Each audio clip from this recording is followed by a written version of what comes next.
एक पर्सन जिसके लिए आप एवरीथिंग थे एक वक्त पे, आज आप नथिंग बन जाओ, वो डाइजेस्ट कर पाना ब्रेकअप से भी मुश्किल होता है। लोगों की मेंटेलिटी ऐसी हो गई जो मुझे बहुत ही ज्यादा घटिया लगती है। अगर एक आदमी ने मल्टीपल वुमेन्स को डेट कर रहा है एट अ टाइम, तुम्हें पता है वो दुनिया का सबसे ज्यादा कमजोर आदमी है, क्योंकि जो रियल मैन होगा ना, चीटिंग इतनी कॉमन चीज हो चुकी है आज के वक्त में, वो फीलिंग उस वक्त पे आई गेस बेरेबल भी नहीं होती होगी एक इंसान के लिए। वो पेनफुल है कि जो मोमेंट, जो पल वो मेरे साथ जिस तरह से बिताता था, वो बिल्कुल उसी तरीके से अब वो किसी और के साथ रहेगा। पेरेंट्स की एडवाइस भी आजकल बच्चों को बहुत ज्यादा उनके माइंड पे इफेक्ट डाल रही है। एक आदमी अपने माँ बाप का सगा नहीं है तो वो आदमी कभी भी आपका सगा होगा ही नहीं। खुद से ज्यादा बढ़कर भरोसा कर रहे हो और आप उसी को दर्द दो, उसी को चीट करो। This is the worst pain you can give to someone. वो 100% दूसरी औरत के पास जाएगा। मेरे को नहीं Ask लगता them। साक्षी, यहाँ पे आई हैव टू डिसएग्री।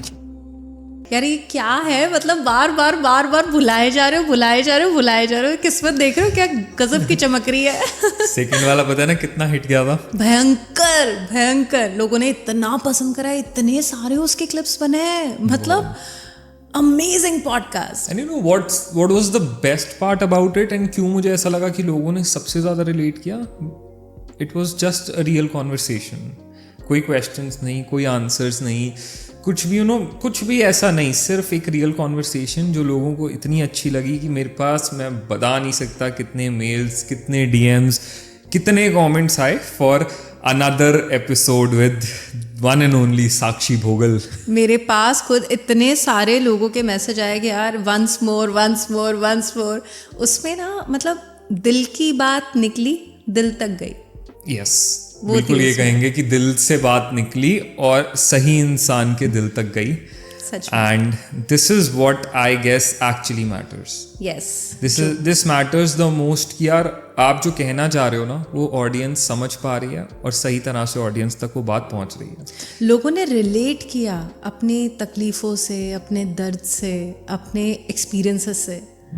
सब ने बोला मेरे साथ भी हुआ है।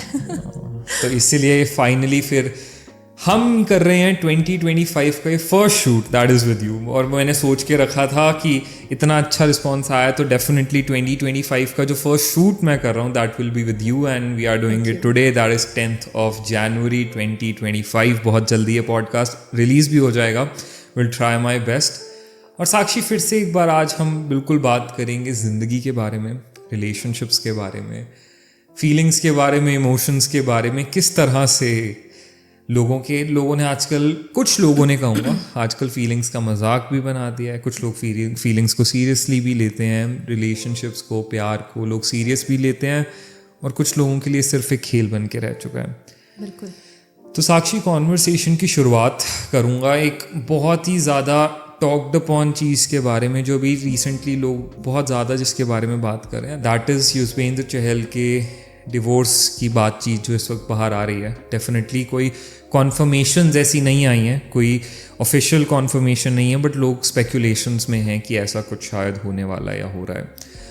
तो एक कपल जो सोशल मीडिया पे इतना अच्छा दिख रहा था, लोग were saying wow this is the ideal couple और अमेजिंग लाइफ, दोनों इतने खुश, और अचानक फिर पता चलता है कि यार now they are getting separated, and they are not the first. इससे पहले कितने और फेमस क्रिएटर्स हैं, कितने फेमस बॉलीवुड सेलिब्रिटीज़ हैं, कितने फेमस क्रिकेटर्स हैं, पब्लिक फिगर्स हैं, जिनको देख के लोगों को लगता था वाओ यार ये लोग तो आइडियल कपल हैं, ये तो सबसे ज़्यादा डिज़ायरेबल हैं और they can never get separated. और फिर उनका सुनने में आया कि यार now they are getting separated. और ये तो कोई पब्लिक फिगर्स, बट आम आदमियों के लिए, तो नॉर्मल लोगों के लिए तो आम सी बात हो गई। आजकल डिवोर्स इतना कॉमन होता जा रहा है। So what do you think, क्यों हो रहा है ऐसा?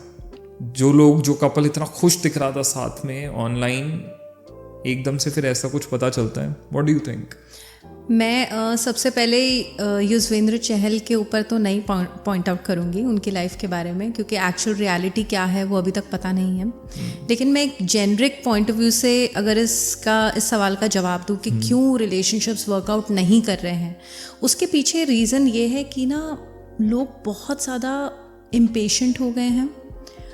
लोगों में इतना सब्र नहीं है कि अगर कोई कलेश मच जाता है तो हम उसके बारे में सोचें और उसको सुलझाएं, पहली बात। दूसरा ये कि लोगों के पास ना ऑप्शंस बहुत ज़्यादा हैं, तो उनको लगता है कि चलो यहाँ से नहीं बन रही है तो कहीं और से बन जाएगी, अगर इसके साथ नहीं निभ रही है तो किसी और से निभ जाएगी। दूसरा ये, तीसरा ये कि लोग जो है वो इतने ज़्यादा सेल्फिश हो गए हैं कि वो सिर्फ और सिर्फ अपनी खुशी के बारे में सोचते हैं कि मैं खुश रहूं, मैं सेटिस्फाइड होना चाहिए हूँ, मेरी खुशी सबसे ज़्यादा इंपॉर्टेंट है, मैं ही मैं के चक्कर के अंदर वो दूसरे के इमोशंस, दूसरों की प्रायोरिटी, दूसरों की फीलिंग्स को पूरी तरीके से इग्नोर कर देते हैं। ये चीज़ बहुत ज़्यादा गलत है। आप एक रिलेशनशिप में हो तो रिलेशनशिप में ना मैं नहीं होता है, रिलेशनशिप में हम होता है। हम करेंगे, हम प्यार करेंगे, हम इसको निभाएंगे, हम आगे जाएंगे, मैं आगे जाऊंगा, मैं खुश रहूंगा, मैं सब कुछ करूंगा, नहीं मैं नहीं, वो हम वाली चीज़ है ना, वो मिसिंग हो गई है, इसलिए रिश्ते टूटते जा रहे हैं। एंड डोंट यू थिंक एक ये चीज़ भी बहुत बढ़ती जा रही है कि लोगों ने ना अब इस चीज़ को बहुत ईजी एंड कॉमन समझ लिया कि यार ठीक है, बात नहीं बन रही, चीज़ें नहीं हो रही है, let's get separated, let's separate. Breakup relationships में तो चलो ब्रेकअप इतना आम हो चुका है, उसकी मैं क्या ही बात करूँ, बट मैरिज हमारी सोसाइटी में, इंडियन सोसाइटी शायद इस चीज़ के लिए बहुत ज़्यादा जानी जाती है कि यार यहाँ पे शादियाँ जितनी चलती हैं ना, वेस्टर्न कल्चर को देखा जाए वहाँ पे मैरिज कल्चर की ऐसी तैसी हो चुकी है, बिल्कुल भयंकर वहाँ पे ऐसी तैसी हो रखी है मैरिज कल्चर की। बट इंडिया में अभी भी ऐसा माना जाता है कि यार नहीं, अगर नीचे 7 फेरे लिए हैं तो अब जीवन की बात है, हम लोग बात करते हैं 7 जन्मों की हमारे कल्चर में कि 7 जन्मों तक साथ रहेंगे सब। और अब धीरे धीरे देखा जा रहा है तो लोगों ने इस चीज़ को भी इतना कैजुअल ले लिया कि ठीक है यार, नहीं वर्कआउट कर रहा, डिवोर्स लो, बात ख़त्म करो, नहीं चल पा रहा, अलग हो जाओ। तो ये इतना ईजी और इतना जिसे कहते हैं ना कैजुअल एटीट्यूड क्यों आ गया शादी जैसी सीरियस चीज़ को लेके? जो मैंने बताया वो रीज़न तो है ही, है ना। उसके अलावा रीज़न ये है कि ना एक तो हमारी फैमिली का देखा, पहले जो हमारी फैमिली हुआ करती थी वो हर एक चीज़ के अंदर इन्वॉल्व रहती थी, हर एक चीज़ के अंदर एडवाइसेस देती थी कि नहीं बेटा ऐसा रिश्ता होना चाहिए, ऐसे होना चाहिए, ये होना चाहिए, रिश्ते में होना चाहिए। आजकल की फैमिलीज़ ने भी ना बच्चों को बहुत ज़्यादा फ्री छोड़ दिया है। पेरेंट्स बहुत ज़्यादा गाइड नहीं करते हैं, या बच्चे इतने ज़्यादा ओपन हो गए अपने पेरेंट्स की, वो सब कुछ ही जाके बता देते हैं कि अब पापा पता है मेरी नई गर्लफ्रेंड बनी है या मेरा नया बॉयफ्रेंड बना है, और we had a great time together, we slept together, और ये वो इतना कॉमन हो गया है।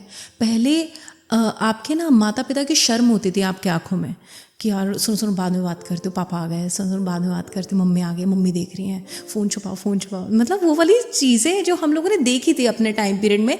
लेकिन अब जो है सिचुएशन वो ऐसी है कि बच्चे ओपनली करते हैं, तो इसलिए उनको पेरेंट्स का डर भी ख़त्म हो गया है। पेरेंट्स इतने ज़्यादा कैजुअल हो गए हैं कि उनको लगता है भाई ज़माना ही ख़राब है, तो दूसरे बच्चों को देख के सीखेंगे, तो माहौल ही वैसा हो रहा है। तीसरा जो सबसे ज़्यादा जो बुद्धि ख़राब करी है वो करी है सोशल मीडिया ने। डिजिटली जो आप ये वीडियोस देखते हो, इतनी सारी चीज़ें, तो वहाँ पे क्या है, बहुत ज़्यादा है नहीं वो रिलेशनशिप के अंदर वैल्यूज़ और सब। दूसरा ये लोग ना ज़बरदस्ती की फेक वो वीडियोस अपलोड करते हैं, बहुत ज़्यादा प्यार दिखा रहे हैं, बहुत ज़्यादा हैप्पी कपल अपने आप को शो कर रहे हैं, अंदर से खोखले हैं, है ना। तो दूसरे लोग देख के इस चीज़ को देख के जलते हैं कि यार देखो वो देखो हनीमून पे गए हैं, वो देखो वापस से एक अब्रॉड ट्रिप पे गए हैं, देखो कितने खुश नज़र आ रहे हैं, देखो उन्होंने एक्सपेंसिव कार बाय करी है, देखो कितने अच्छे से वो मैनेज कर रहे हैं। एक्चुअल में कोई ये देखने जाने वाला नहीं है कि उनकी एक्चुअल में ज़िंदगी में क्या चल रहा है। बाहर से दिख रहा है, बाहर से एक कपल अच्छा दिख रहा है, हैप्पी दिख रहा है, वो ही चीज़ को लेके हर एक पार्टनर अपने दूसरे पार्टनर से लड़ने लगे। और ऐसा ना अक्सर औरतें करती हैं। उनकी सहेली अगर घूमने गई है अगर मलेशिया, तो वो अपने पति से जाके लड़ेंगी, तुम क्यों नहीं लेके जा रहे मुझे, तुमने अभी तक मेरे लिए किया ही क्या है, तुम मुझे कहीं घुमाने लेके जा रहे, उसको देखो वो जा रहे हैं, उसको देखो वो कितनी खुश है, उसको देखो, ये उसको देखो के चक्कर में ना वो अपनी शादीशुदा जिंदगी की ना बैंड बजा के रख देते हैं। गलत है कंपैरिजन। तो साक्षी, यहाँ आपने बात करी बहुत अच्छी फैमिलीज़ की कि अब फैमिलीज़ की चीज़ें बहुत बदल चुकी हैं। तो कहीं ना कहीं आपको ऐसा लगता है कि पेरेंटिंग या जो पेरेंट्स का एक ओपिनियन होता था पहले, बच्चों को जो एक सलाह वो दिया करते थे कि यार अपनी शादी में ऐसे करना है, अपनी शादी में वैसे करना, कहीं ना कहीं पेरेंट्स की वो सीख कह लो या पेरेंट्स की वो एडवाइस भी आजकल बच्चों को बहुत ज़्यादा एक उनके माइंड पे इफेक्ट डाल रही है कि वो किस तरह से ईजिली लेते हैं डिवोर्सेस या सेपरेशन जैसी चीज़ को, या वो अपनी शादी को मैनेज करने पे ही ध्यान देते हैं? बिल्कुल ऐसा होता है। पता है पेरेंट्स की जो गाइडेंस होती है ना वो बहुत ज़्यादा मैटर करती है एक मैरिज के अंदर। क्योंकि मैंने बहुत बार ऐसा देखा है, बहुत ऐसे लोग होते हैं जो ये कहते हैं कि यार मेरी पार्टनर ना बिल्कुल सही थी, हाँ, माना हमारे में कुछ लड़ाइयाँ हो रही थी, पर शायद ना वो ज़्यादा इंस्टिगेट हो गई क्योंकि उसके पेरेंट्स ने उसको थोड़ा सा वो कर दिया कि नहीं नहीं तू ऐसे मत कर, ये है वो है।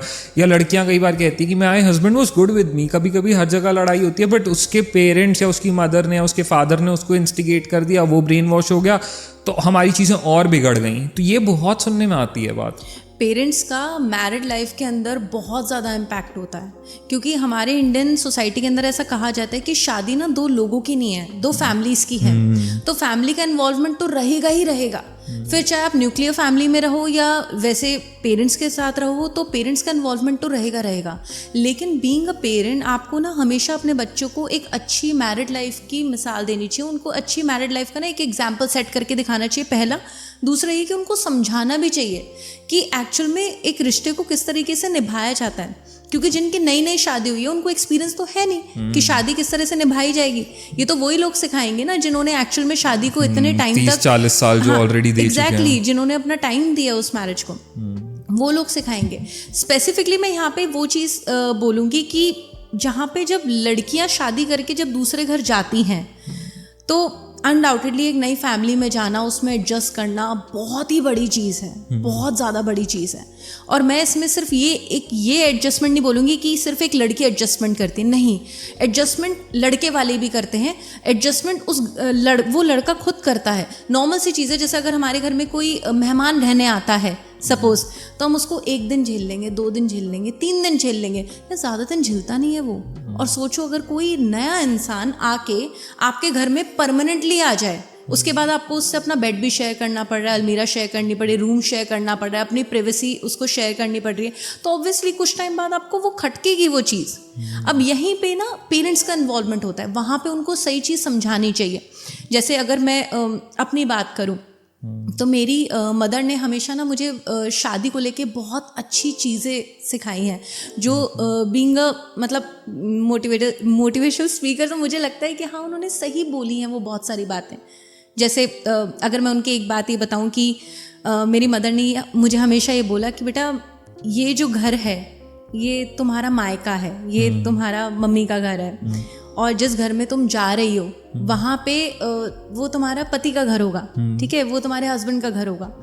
कभी भी ना ये आ सकती हो तुम हमारे घर में, कभी भी तुम इस घर में लौट के आ सकती हो, हम तुम्हारे आज भी माँ बाप हैं, तुम इस घर में कभी भी आ सकती हो, लेकिन प्लीज लड़के मत आना। कभी भी ऐसा नहीं होना चाहिए कि जब तुम घर में एंटर कर रही हो और तुम्हारी आंखों में आंसू हो, वो नहीं हम देख पाएंगे, वो चीज़ नहीं होनी चाहिए। आना, कभी भी आना, आधी रात को भी आना, खुश होके आना, एक स्माइल होनी चाहिए तुम्हारे मुंह पे जब तुम अपने बाप के घर पे आ रही हो, जब तुम अपनी माँ के घर पे आ रही हो। तो वो चीज़ मुझे उनकी बहुत अच्छी लगी कि लड़के मत आना कभी भी। दूसरा उन्होंने ये चीज़ समझाई कि चलो ठीक है, जब आप शादी करते हो, जब तुम्हारी शादी होगी तो तुम्हारे जो हस्बैंड होंगे, ठीक है, हर पति पत्नी में खिटपिट होती है, हर पति पत्नी में लड़ाई झगड़े होते हैं, क्योंकि वो रिलेशनशिप का पार्ट है। झगड़े होंगे, दो लोग जब साथ में रहेंगे, दो बर्तन जब साथ में रहेंगे तो बजेंगे, तो लड़ाई कलेश होते ही हैं। लेकिन आपको जितना भी लड़ना है आप लड़ो, पूरे दिन लड़ो, एक दूसरे के बाल नोचो, जैसे करना है करो, लेकिन जब रात को जब सो रहे होगे, जब उस बिस्तर पे आप अपने पति के साथ होगे, उस टाइम पे ना कोई मन में ना कलेश नहीं होना चाहिए, उस पर कोई गुस्सा बैर उस समय पे नहीं होना चाहिए। वो जब बिस्तर पे जब शेयर करके जब आप सोओगे ना, वहाँ पे अपने पति को हक करके, उसको प्यार करके, उसके साथ जब आप सोओगे ना, वो सुकून भरी नींद वो आपको तभी महसूस होगी। मतलब सोने से पहले अपनी सारी की सारी लड़ाई वो ख़त्म कर लो। सोते टाइम मन में कलेश नहीं होना चाहिए, वो प्यार ही होना चाहिए। अगर आप सुबह की लड़के अगर शाम तक अपने पार्टनर को मना लेते हो और प्यार से सो रहे हो, इट मीन्स आपकी शादी बहुत ही अच्छी चल रही है भाई, बहुत ही अच्छी है कहीं कोई दिक्कत नहीं, बहुत ही बढ़िया क्योंकि हर एक रिश्ते में हर एक चीज़ होनी बहुत ज़्यादा ज़रूरी है। आप हर टाइम मीठा नहीं खा सकते, आपको कभी मिर्च भी खानी होती है, कभी आपको खट्टा भी खाना होता है, आपको सब कुछ खाना होता है। ऐसे ही मैरिड लाइफ के अंदर हर एक चीज़ इंपॉर्टेंट होती है, प्यार भी, गुस्सा भी, कलेश भी, हर एक चीज़, हर एक पहलू, ये सब कुछ इंपॉर्टेंट होता है। अगर आपकी पूरी इस मैरिड लाइफ में ये सब कुछ मिर्च मसाला बराबर का चल रहा है, इट मीन्स आपकी मैरिड लाइफ बहुत ही ज़्यादा अमेजिंग चल रही है। It's absolutely fine, and it's not only about the married life, it's also about the relationships. जी, यहाँ पे स्पेसिफिकली ये नहीं कि आपकी शादी हो गई सब तब, अगर आप किसी के साथ रिलेशनशिप में हो, अगर आप गर्लफ्रेंड बॉयफ्रेंड हो, तो भी ये जो सेम रूल है वो यहाँ पे भी अप्लाई होता है। ये चीज़ है। और तीसरी मेरी मदर ने, उन्होंने ये बात बताई कि ना देखो क्या होता है नमत, कि ना हर एक घर की कुछ प्राइवेसी होती है, हर एक घर की कुछ प्राइवेट बातें होती हैं। आजकल की लड़कियां क्या करती हैं, कोई भी बात होगी सीधा अपनी मम्मी को फ़ोन करके, मम्मी पता है यहाँ पे क्या हुआ, मम्मी पता है इन्होंने ये किया, मम्मी पता है इन्होंने ऐसा किया। हर एक चीज़ जाके आप गीत गा देते हो अपने घर में। बहुत ज़्यादा गलत है। एक घर की जो चार दीवारी की जो बातें होती है वो वहीं रहनी चाहिए। और यही बात मेरी मदर ने मुझे समझाई कि ठीक है, शादी करके उस घर में जाओगी, अच्छी बात है, इस घर की बात उधर मत करना और उस घर की बात कभी इधर मत करना। हमें कुछ जानने में इंटरेस्ट नहीं है कि उस घर में क्या हो रहा है, और हमारे घर में क्या हो रहा है वो भी उधर नहीं जाएगा। ये बात तुमने यहाँ से सुननी है और अपने तक ही रखनी है। तो ये एक बहुत अच्छी सेइंग है। एंड ये कितनी अमेजिंग लर्निंग्स हैं, आई गेस ये कितनी डीप और कितनी जेन्युइनली अमेजिंग लर्निंग्स हैं जो एक मदर दे सकती है अपने डॉटर को, या मैं कहता हूँ एक मदर दे सकती है अपने सन को भी। कि बेटा अपनी लाइफ तुमने ऐसे निकालनी है ना। आई गेस अगर सारे पेरेंट्स इसी तरीके से अपने बच्चों को गाइड करें ना, तो आधे सेपरेशंस तो वहीं पे ही रुक जाएं। True, exactly. लेकिन पता है क्या है नमित, कि ना पेरेंट्स जो है ना वो भी, देखो एक नॉर्मल सी चीज़ मैं बताती हूँ, ऐसा ना जनरली मदर और सन के साथ होता है। हमेशा ऐसा हम देखते हैं कि एक मदर का अटैचमेंट अपने बेटे के साथ सबसे ज़्यादा होता है, राइट। तो वो बहुत ज़्यादा ना प्यार भी करती है अपने बेटे को और बहुत ज़्यादा पॉसेसिव भी होती है अपने बेटे को लेके। तो जब उसकी शादी हो रही होती है उस टाइम पे ना एक माँ के मन में ना डबल टाइप के, ट्विन टाइप के वो चल रहे होते हैं इमोशंस। एक तरफ उनको खुशी होती है कि बेटे की शादी हो रही है, दूसरा उनको एक डर भी होता है कि बेटा कहीं बीवी के चंगुल में ना फंस जाए और माँ को ना भूल जाए। तो ये डबल चीज़ के जो उनके अंदर जो चीज़ें चल रही होती है, यहाँ पे ना माँ को ये चीज़ समझनी चाहिए कि अब उसकी शादी हो रही है, अब वो बच्चा नहीं रहा है, वो बड़ा हो गया है, तो आपको उसको फ्रीडम देनी पड़ेगी।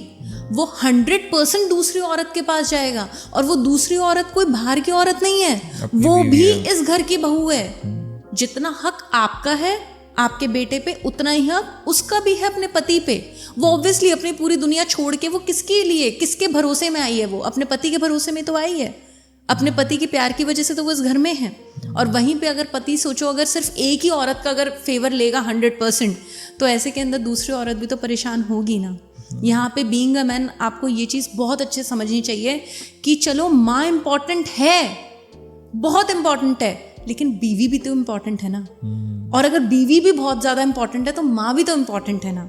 दोनों ही बहुत इम्पॉर्टेंट है। आपको ये चीज़ समझनी चाहिए, ये लड़कों को बैलेंस करना चाहिए कि कौन क्या इम्पॉर्टेंट है, किस चीज़ के अंदर क्या चीज़ होती है, क्योंकि दोनों की एक्सपेक्टेशन उसी एक सिंगल आदमी से है। कोई बाहर वाले जाके बाहर किसी को बोलेगा नहीं जाके कि यार तुम आके हमारे घर का मसला सेट करो, कोई नहीं बोलेगा। तो दोनों को ये चीज़ समझिए। और माँ को ना थोड़ा सा एक वो होता है कि बीइंग अ मदर थोड़ा सा ना ढील दो अपने बेटे को भी और अपनी बहू को भी। ये नहीं कि हर चीज़ के अंदर ओवर रिएक्शन देना, हर चीज़ के अंदर ओवर कंट्रोल रखना कि नहीं ये तो मैं है, घर मेरे हिसाब से चलेगा, बहू मेरे हिसाब से चलेगी, या बेटा मेरे, ऐसा नहीं होता यार। जस्ट थोड़ा सा नॉर्मल होने की कोशिश करो, इतना ओवर कंट्रोलिंग होने की ज़रूरत नहीं है। और बहू को भी ये चीज़ समझनी चाहिए कि भाई अब तो मेरी शादी होगी तो ये पूरा का पूरा जो लड़का है ये मेरे हाथ में है, ऐसा नहीं है भाई, उसकी माँ भी तो है, पेरेंट्स हैं, फैमिली है, बहुत बहुत मैटर करती हैं ये सब चीज़ें। एक छोटा सा एक एग्जाम्पल बताऊंगी मैं यहाँ पे, मतलब एक बहुत इंपॉर्टेंट लर्निंग बताऊंगी। अगर आपको बीइंग अ वुमन, अगर आपको ये चीज़ सच में चेक करनी है कि आदमी है कैसा, वो एक अच्छा इंसान है या नहीं, तो उसका सबसे अच्छा तरीका होता है कि आप ये देखो कि वो आदमी अपने पेरेंट्स को किस तरह से ट्रीट करता है। आप ये देखो कि वो उसके लिए उसकी माँ क्या वैल्यू रखती है, आप देखो उसके पिताजी उसके लिए क्या वैल्यू रखते हैं, क्या वो उनकी बातें मानता है, या फिर अरे यार दिमाग मत खाओ, मैं तो जा रहा हूँ यहाँ से, मैं तो ऑफिस जा रहा हूँ, इरिटेट मत करो, या उसका ये रिएक्शन रहता है अपने पेरेंट्स को लेके। या फिर वो बड़े प्यार से उनको मानता है, उनको घुमाने लेके जाता है, उनकी सेवा करता है, उनका ध्यान रखता है। आपको आदमी की सीरत का वहाँ से पता चलता है कि वो अपने पेरेंट्स के साथ कैसा है। और एक बहुत ही कड़वी बात मैं यहाँ पे बोलूँगी कि अगर एक आदमी अपने माँ बाप का सगा नहीं है तो वो आदमी कभी भी जीवन भर आपका सगा होगा ही नहीं। ऐसे आदमी से तो बिल्कुल ही दूर रहना चाहिए, आस्तीन के सांप होते हैं ये। जो माँ बाप का सगा नहीं हुआ ना, वो जिंदगी में किसी का भी सगा नहीं हो सकता। वो इंसान कहलाने के लायक नहीं है, वो इंसान कहलाने के लायक नहीं। इतना घटिया, नीच और गिरा हुआ आदमी है वो। True, very true.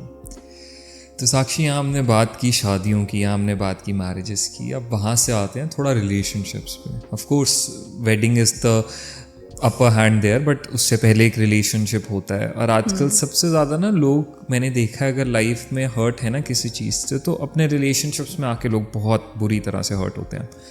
और ऐसा कहते हैं, बहुत लोग ये कहते हैं और ये एक्सपीरियंस भी करते हैं कि यार सामने वाले का ना मुझे छोड़ के जाना मुझे इतना हर्ट नहीं किया। चलो वो सामने वाला छोड़ के गया वो एक बात है, पर सामने वाला जब एकदम बदल जाता है ना अचानक से, वो सबसे ज़्यादा हर्ट करता है। आप ये समझ नहीं पाते कि ये हुआ क्या। एक इंसान जो जिसके लिए एक वक्त पे मैं प्रायोरिटी था, मैं सब कुछ था उस इंसान का, he used to be like you are my world, you are my everything, और वो अचानक से एक दिन इंसान बदल जाए, फिर वो कहे यार नहीं, अब यू नो उसका बिहेवियर आपकी तरफ पे बदल जाए, उसके एक्शंस बदल जाए, रिएक्शन बदल जाए, केयर बदल जाए।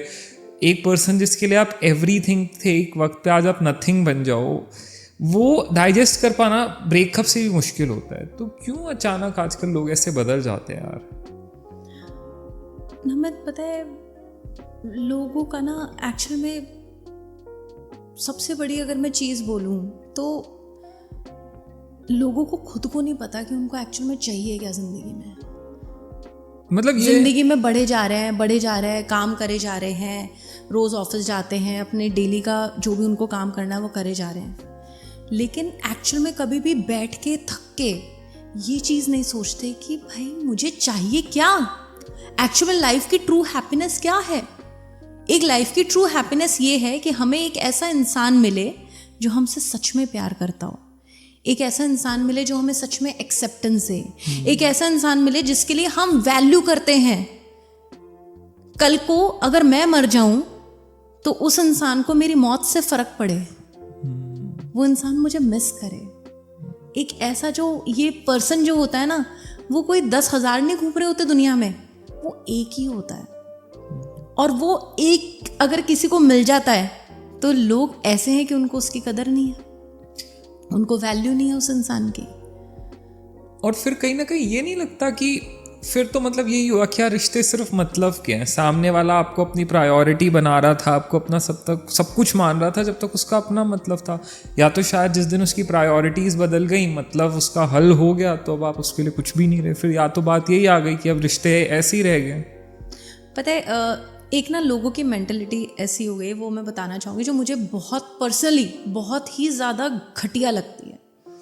लोगों को ये लगता है, जैसे सपोज कि अगर मुझे कोई लड़का पसंद है बहुत ज़्यादा, है ना, if I really love him a lot, है ना, और अगर मैंने उसको सच में अपना अफेक्शन, प्यार शो किया, ऑब्वियसली जब आप किसी को प्यार करते हो तो आपको उसको सच में प्यार जताना, उसके लिए चीज़ें करना, उसकी केयर करना, उसका ध्यान रखना आपको अच्छा लगता है। आपको खुशी मिलती है कि आप उसका ध्यान रख रहे हो, छोटी छोटी चीज़ों का ध्यान रखते हो, बड़ी खुशी मिलती है। सामने वाला ये सोचता है कि यार ये तो मेरे लिए तो भाई पागल ही हो जा रही है, ये तो बिल्कुल ही बेवकूफ़ हो गई मेरे पीछे।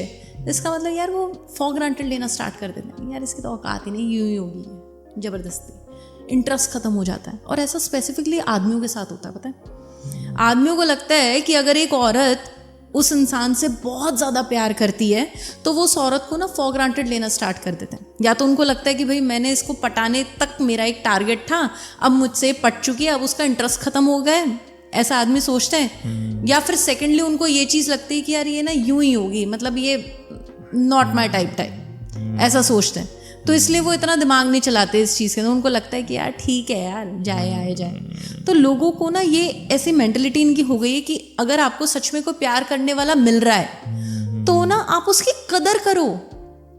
आप बहुत नसीब वाले हो कि आपको एक ऐसा इंसान आपकी ज़िंदगी में आया है जो आपसे सच में प्यार करता है, रेदर देन कि आप ये सोचो कि यार ये टारगेट तो मैंने अचीव कर लिया है, चलो अब नेक्स्ट टारगेट पे चलते हैं। क्यों? और ऐसा लड़के करते हैं अक्सर, ऐसा लड़कियां भी आजकल करती हैं, लेकिन लड़के करते हैं ऐसा यार कि यार चलो ये तो पट गई है ना, ये तो मेरा एक परमानेंट फिक्स डिपॉजिट मैंने बना लिया है, अब चलो बाकी और जगह पे मुंह मारते हैं। And this is so wrong, don't you think? मतलब आज के वक्त में इतनी मतलबी दुनिया है, इतना मतलबी दौर है, और वहाँ पे जहाँ पे लोग लिटरली तरस रहे हैं एक ऐसे इंसान के लिए जो जेन्युइनली आपकी केयर करे, जेन्युइनली आपको प्यार करे, उस वक्त पे अगर आपको कोई ऐसा पर्सन मिल जाता है जो आपको पूरी शिद्दत से प्यार कर रहा है, आपके लिए सब कुछ कर रहा है, और आप उसे फॉर ग्रांटेड ले रहे हो, आप अपनी ज़िंदगी से ही खेल रहे हो फिर तो शायद। एग्जैक्टली। लड़कों की लैंग्वेज सुनी है तुमने? यार ये तो मेरी परमानेंट चिक है, चिक chick side chick, chicks is something. हाँ, how dare you, what kind of terminology is this, चिक?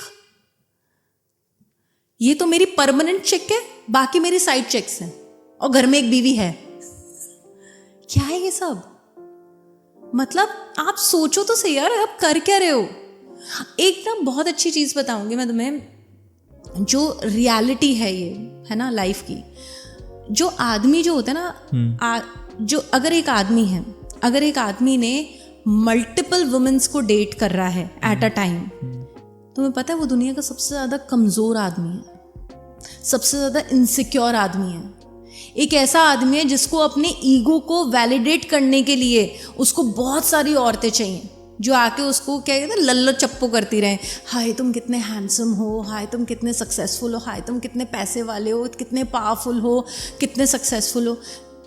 वैलिडेशन चाहिए इतनी सारी औरतों से, इसका मतलब आप सबसे ज़्यादा इनसिक्योर आदमी हो, इसका मतलब आप सबसे ज़्यादा घटिया इंसान हो। क्योंकि जो रियल मैन होगा ना, वो उस एक ही औरत के पीछे जाएगा, वो रियल मैन जो होगा वो एक ही औरत को प्यार करेगा, और उसको उस एक ही औरत की वैल्यू का एहसास होगा। वो उसको ना एक कॉमोडिटी की तरह ट्रीट नहीं करेगा, वो उसको एक ऐसे नहीं ट्रीट करेगा कि यार ये तो यूं ही है, समथिंग लाइक दैट। वो उस औरत की इज्जत करेगा। एक ट्रू जेंटलमैन की डेफिनेशन बताऊं? एक ट्रू जेंटलमैन वो होता है जो मल्टीपल औरतों पे नहीं, सिर्फ एक औरत के पीछे होता है। जो ट्रू जेंटलमैन जो होता है वो उस औरत को सच में बहुत ही ज़्यादा प्यार से उसकी टेक केयर करता है।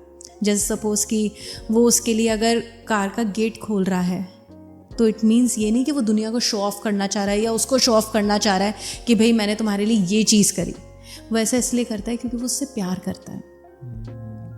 वो उसकी बातों को ध्यान से इसलिए सुनता है कि वो उसको अंडरस्टैंड कर सके, रैदर देन कि उसको सिर्फ एक रिस्पॉन्स देना है कि यार इसने मुझसे सवाल पूछा तो मैंने इस पर रिप्लाई दिया। नहीं, रिप्लाई देने के लिए उसकी बात नहीं सुनता है, वो उसकी बात को समझने के लिए उसकी बात को सुनता है। एक ऐसा ट्रू जेंटलमैन जो कि उसको ये चीज़ पता है कि यार ये मेरी है, मेरी है, और मैं इससे बहुत प्यार करता हूँ, और ये मेरे साथ रहे ना तो मैं अपनी ज़िंदगी में कुछ भी कर जाऊँगा। एक सक्सेसफुल आदमी के पीछे हमेशा सिर्फ एक ही औरत होती है जो उसको हमेशा सच में मोटिवेट करते है कि यार तुम करो, यार तुम मेहनत करो, मैं तुम्हारे साथ हूँ।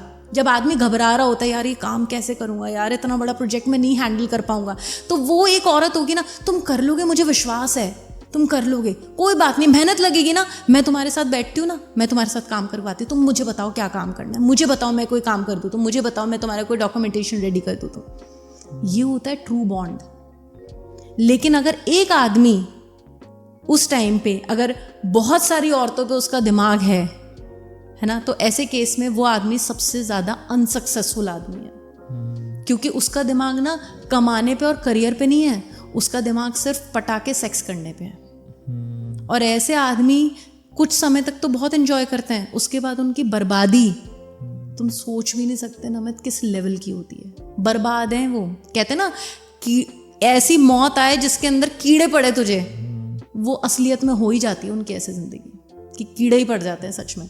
इतने लोगों की हाय लेके आप कैसे जी पाओगे यार? इतने लोगों की बद्दुआएं लेके तुम एक औरत के दिल के साथ कितनी बार खेल लोगे, कितनी बार खेल लोगे? ऑब्वियसली तुम्हें प्यारी प्यारी बातें करनी होती लड़की पटाने के लिए सब, या तो कुछ बहुत ही ज़्यादा इजीली आ जाती हैं, कुछ के लिए आपको मेहनत करनी पड़ती है। जिनके लिए मेहनत करनी पड़ती है उनको आप सच में दिल से अटैच करके ही तो उनके साथ खेल पाते हो। और फिर ऐसी लड़कियों को जब आप चीट करते हो तो उनके मन से क्या आपके लिए क्या निकलेगा यार? आप क्या एक्सपेक्ट करते हो? क्या उनका दिल नहीं रोया होगा? क्या उनका मन उदास नहीं होगा यार मैंने इसको सच में इतना प्यार किया और इसने मेरे साथ क्या किया? मैं सच में इसको इतना बेहद प्यार करती थी, जिंदगी में सबसे ज़्यादा प्यार करती थी, और मुझे लगता था कि ये तो मुझे कभी छोड़ के ही नहीं जा सकता, ये तो मेरा है यार। और वही इंसान आपको मतलब ऐसी कंडीशन में लाके आपको छोड़ दे कि यार आपके पास रिलेशनशिप खत्म करने के अलावा कोई चारा ही ना हो, तो आप क्या करोगे? आपका दिल कितना रोएगा, कितनी तकलीफ होएगी। आई गेस ये एक सबसे बुरी चीज़ है अगर आप जो किसी के साथ कर सकते हो कि आप उसी इंसान को दर्द दो जिसे एक वक्त पे आपने इतना प्यार किया है, जो आप पे भरोसा कर रहा है, जो आपको अपना मान रहा है, जो आप पे पूरी दुनिया से ज़्यादा, खुद से ज़्यादा बढ़कर भरोसा कर रहा है, और आप उसी को दर्द दो, उसी को चीट कर दो। I guess this is the worst pain you can give to someone. True. आपने क्यों उसको अपनी लत लगाई? आपने क्यों उसको इतने प्यार में डाला? आप अगर जैसे थे आप वैसे ही दिखाते ना कि हाँ यार मैं तो हूँ ही हरामखोर, मैं तो हूँ ही ऐसा, दिखाओ ना वैसे जैसे हो। क्यों ज़बरदस्ती अपने आप को बहुत अच्छा शो करना कि नहीं यार मैं तो बहुत ही अच्छा इंसान हूँ, मैं तो तुम्हारी बहुत केयर करता हूँ, मैं तुमसे सच में बहुत प्यार करता हूँ, मैं तुम्हारे बिना नहीं रह सकता हूँ। और ये लड़कों और लड़कियों के केस में दोनों में कई बार लड़कियों के केस में भी ऐसा हो जाता है, कई बार लड़कों के केस में भी। एग्जैक्टली। बस ये है कि हाँ कभी ऐसे तुम्हें पता है ना जान मैं तुम्हें रोते हुए नहीं देख सकता, तुम्हें पता है ना जान मैं नहीं रह सकता तुम्हारे बिना, और तुम ये फोन नहीं उठाते तो मुझे बहुत टेंशन हो जाती है, तुम कहीं भी जा रहे हो मुझे बता के जाओ, मुझे तकलीफ होती है, हाय तुम्हें कैसे चोट आ गई यार, तुम्हारी तबीयत कैसे खराब होगी, तुम ये ध्यान क्यों नहीं रखते हो, टाइम पे खाना क्यों नहीं खाती हो यार, क्यों दिखा रहे हो तुम ये सारी की सारी चीजें जब तुम एक्चुअल में मीन नहीं करते।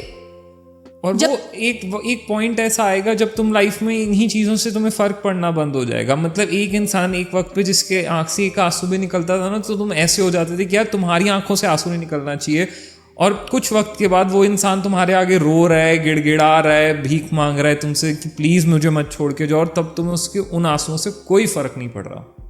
छोड़ना तो ना मैं बहुत दूर की बात है, मुझे ऐसा लगता है कि अगर एक इंसान किसी को बोल रहा है ना कि यार तुम मत करो बाबा ये सब चीज़ें, मुझे तकलीफ हो रही है, तुम मत करो, मैं तुमसे सच में प्यार करती हूँ, तुम मुझे मत धोखा दो, मेरे को नहीं बर्दाश्त होता ये सब, मत करो मेरे साथ, मेरा दिल तकलीफ में है, तो आपको समझना चाहिए, आपको तभी सुधर जाना चाहिए ना।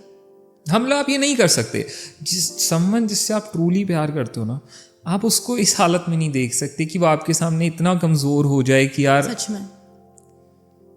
पता है ना मैं बहुत ही ज़्यादा गलत चीज़ है कि अगर आप किसी को इतना ज़्यादा प्यार ज़बरदस्ती का शो करके उसको सीरियस करके और फिर आप उसको चीट करते हो, उसको धोखा देते हो। This is the worst thing I guess जो कोई कर सकता है कि मतलब वो इंसान जो शायद पहले प्यार में इतना नहीं मानता था, चीज़ों में इतना नहीं मानता था, पहले तुमने उसको वो नज़ारे दिखाए, वो एक दुनिया दिखाई कि नहीं प्यार होता है, केयर होती है, कंसर्न होता है, ये सब कुछ होता है, आपने उसको इस चीज़ों पे भरोसा दिलाया, और उसके बाद एक दिन कह दिया कि यार नहीं मैं भी ऐसा ही हूँ, मैं भी सभी की तरह हूँ, मैंने भी अब छोड़ के ही जाना है, और अब तुम रो गिड़गिड़ाओ जो मर्जी करो, मैं नहीं रुकूंगा। और आप ये चीज़ सोचो कि उस इंसान पे क्या बीतेगी जिसके साथ ये सारी चीज़ें हुई हैं। आजकल ना लोगों की क्या हैबिट हो गई ना वो बताती हूँ मैं तुम्हें। मतलब लोग क्या करते हैं कि जब भी किसी से ब्रेकअप करना होगा कभी भी ना मुंह पे नहीं बोलेंगे क्या मेरे को ब्रेकअप करना है या मुझसे नहीं चल रहा कि इसको हम ख़त्म करते हैं, कभी मुंह पे नहीं बोलेंगे। वो आपको एक ऐसी सिचुएशन में लाके खड़ा कर देंगे कि जहां पे आपके पास कोई चारा ही नहीं होगा रिलेशनशिप एंड करने के अलावा, आप खुद ही उस रिलेशनशिप को एंड कर दोगे। क्योंकि मल्टीपल टाइम समझाने के बाद भी अगर सामने वाला आपको लग रहा है कि यार कितना समझाऊं यार मैं इसको समझ में नहीं आ रही, तो ऐसे केस के अंदर आप क्या करोगे? आप उसको छोड़ के जाओगे। तो लोग ना आजकल मुंह पे नहीं बोलते हैं कि हमें खत्म करना है, जस्ट टू प्ले सेफ कि मेरे नाम पे ना आए कि मैंने ब्रेकअप किया है। एग्जैक्टली। और नाम की तो दूर की बात है, वो एक्शन पता है क्यों करते हैं? कई बहुत सारे लोगों को ये लगता है कि यार चलो एक बार रह के देखता हूँ, अगर नहीं रह पाई तो वापस चले जाऊंगी, बोल दूंगी यार जाके गलती हो गई यार माफ कर दो और ये सब। है ना, यही तो करना होता है, आपने यही तो बोलना होता है कि यार माफ़ कर दो ये सब। लेकिन आपने ये चीज़ सोची है? पता है मुझे ऐसा लगता है नमित, अगर बाय चांस सपोज कि आप जाके उस इंसान से माफ़ी भी मांग रहे हो और उसको बोल भी रहे हो कि यार बहुत महीने हो गए यार तेरे बिना रह के देख लिया, नहीं रह पा रहा हूँ, नहीं हो पा रहा है, अगर आपने बोल दिया उसके पास जाके और उसने अगर आपको, उस लड़की ने या लड़के ने अगर आपको एक्सेप्ट भी कर लिया कि चलो ठीक है यार कोई बात नहीं, प्यार तो है ना तुमसे, तब भी था आज भी है, रहते हैं चलो साथ में, तो ऐसे केस में फिर क्या वापस आप उसके साथ वही सब चीज़ें करोगे?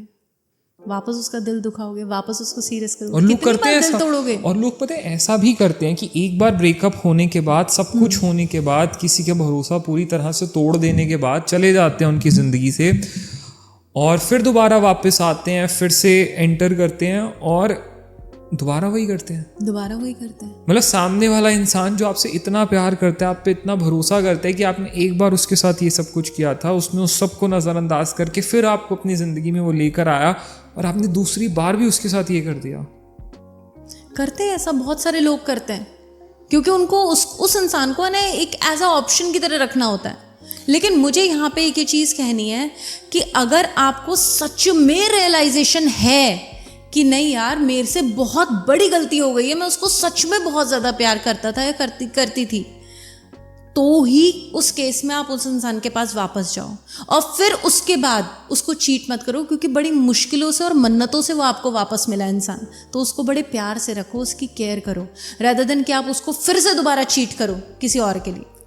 एंड आपको नहीं लगता कि कहीं ना कहीं यहाँ पे लोग ये भी भूल जाते हैं कि यार जो मैं किसी के साथ ये सब कुछ कर रहा हूँ, कल को यही मुड़ के मेरे पास भी वापस आएगा, मेरा कर्म है। मतलब इंसान किसी भी चीज़ से भाग लेगा, अपने कर्मों से बच के कहाँ ही जाएगा। अरे भाई जो प्लेयर होता है ना वो इन सब चीज़ों के बारे में नहीं सोचते, लेकिन उनको ये नहीं पता कि भाई तुम और मैं तो बड़ी छोटी चीज़ है, जो ऊपर जो बैठा है ना वो उसकी जो लाठी पड़ती है भाई उससे खतरनाक लाठी किसी की नहीं है। वो अगर उसने बर्बाद कर दिया, उसने ठान ली ना कि भाई तूने मेरे बच्चे के दिल के साथ खेला है, अब मैं तुझे नहीं छोड़ूंगा, तो भाई आप गए, फिर आप ख़त्म हो। तो मैं यहाँ पे सबको एक ही चीज़ बोलूँ, लोगों को क्या लगता है कि जब किसी का रिलेशनशिप ख़त्म होता है, जब ब्रेकअप होता है, तो लोग ये सोचते हैं उसको ना बददुआ देनी चालू कर देते हैं, या उसको ना उसकी मतलब अजीब से चीज़ें करने स्टार्ट कर देते हैं कि सामने वाले को पेन हो, तकलीफ हो या प्रॉब्लम में है। आप मत करो ये सब, आप कुछ भी मत करो ये सब। अगर आप अपने रिलेशनशिप में सच में ऑनेस्ट थे, अगर आपने सच में उसको दिल से प्यार किया था, आप उसके लिए कुछ मत बोलो, कुछ भी बुरा मत बोलो। आपकी आंखों से आंसू गिरा ना, वो आंसू महादेव ने देखा है, और जब शिवजी वो आंसू देखेंगे तो आपको क्या लगता है वो क्या करेंगे? उनके लिए प्यारा बच्चा कौन है? आप ही हो ना, तो वो वही करेंगे जो आपके लिए सही होगा। और आपने एक चीज़ नोटिस की है, जिस इंसान ने सच में प्यार किया होता है ना पूरे दिल से, जो मतलब जो इंसान जेन्युइनली इन लव होता है, सामने वाला चाहे उसका दिल दुखा दे, उस पर चीट कर ले, उसके साथ ब्रेकअप कर ले, कुछ भी कर ले, उसको छोड़ के चला जाए, उस इंसान के ना फिर भी मन से कुछ गलत नहीं निकलता यार, वो नहीं निकलता। वो ये नहीं बोल पाता कि यार इसका ना ये हो जाए वो हो जाए, वो कहता है कोई बात नहीं, मैं फिर भी नहीं बोलूंगा कुछ गलत, या मैं ये नहीं चाहूंगा कि इसके साथ कुछ बुरा हो, चाहे उसके साथ कितना बुरा हुआ होता है, उसके फेस पे कितना बुरा हुआ होता है, पर वो फिर भी बस ना वो दर्द लेके रह जाता। नहीं बोलना चाहिए। आप अगर बोलते हो ना कुछ गलत, कुछ नेगेटिव उस इंसान के लिए, आपको पता है आप अपने ही प्यार की, अपनी फीलिंग्स की इज्जत नहीं कर रहे हो। मुझे ऐसा एक चीज़ यहाँ पे मैं बताऊंगी, कई लोगों का जब ब्रेकअप होता है तब लोग ना, तुम सुना होगा तुमने भी नमित, लोग बोलते हैं कि यार गलती हो गई यार, मैंने इससे प्यार किया, गलती हो गई, मैं रिलेशनशिप में आया, गलती हो गई। नहीं, वो गलती मत बोलो। पता है क्या होता है, जब उस रिलेशनशिप में आप अच्छे थे, आपने प्यार किया, आपने अपना 100% दिया, और फिर उसके बाद चीज़ें वर्कआउट नहीं करी, आपको कभी भी उस चीज़ों के ख़त्म होने का इतना सा भी रिग्रेट नहीं होगा, आपको कभी भी गिल्ट नहीं होगा। पता है क्यों?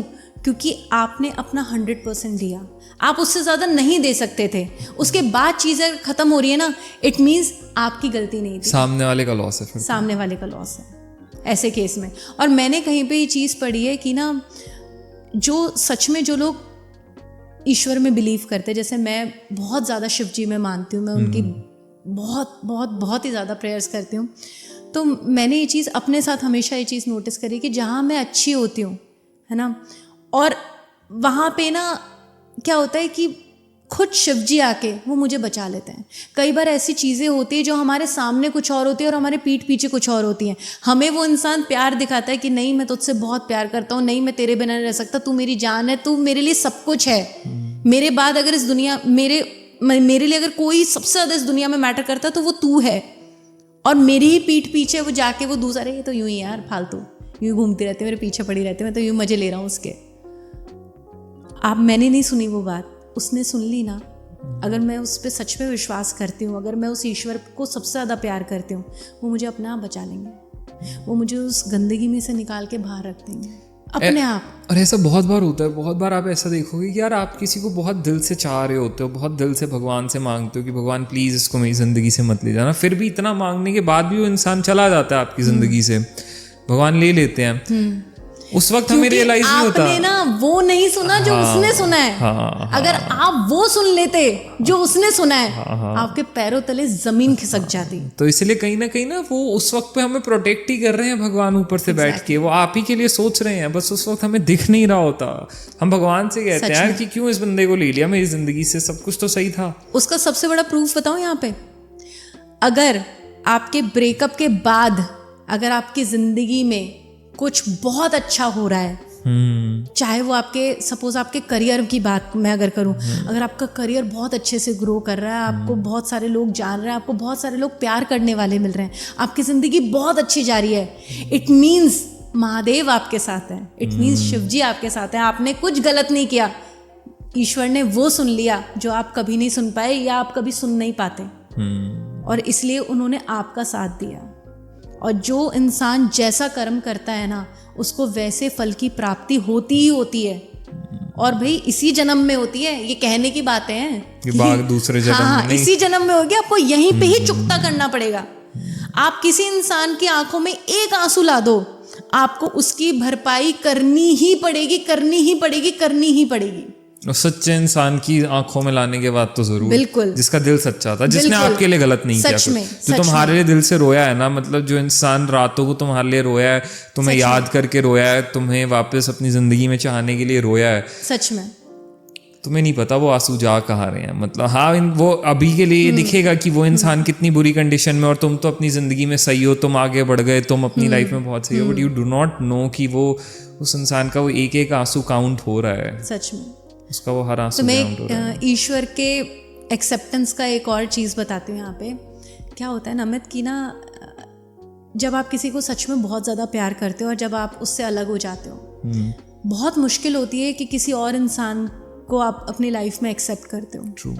बहुत मुश्किल होती है। शायद आपका मन नहीं करता कि आप किसी और को प्यार करो, या आप किसी के साथ एक रिलेशनशिप में जाओ, या आप किसी और के साथ एक्सेप्टेंस दो या कुछ, या किसी और के साथ एक वो होता है ना आजकल के जो ट्रेंड चल रहा है कि आपका सुबह ब्रेकअप हुआ, 1 घंटे बाद आप किसी और के साथ हो, वो जो चल रहा है ट्रेंड, बहुत बेकार चीज है। मतलब मेरे को तो ये लगता है कि ये प्यार नहीं है, कुछ भी नहीं है यार, मतलब मजाक है ये सिर्फ। एग्जैक्टली बेकार में लोग प्यार को बदनाम करते हैं कि आजकल प्यार बुरा हो गया, प्यार है ही नहीं, ये मजाक है सिर्फ एक। एग्जैक्टली लेकिन जहाँ पे आपने सच में अपनी फीलिंग्स को अटैच किया, जब आप सच में किसी को प्यार करते हो, आपका मन ही नहीं करता किसी और के साथ रिलेशनशिप में आने का, आपका मन ही नहीं करता।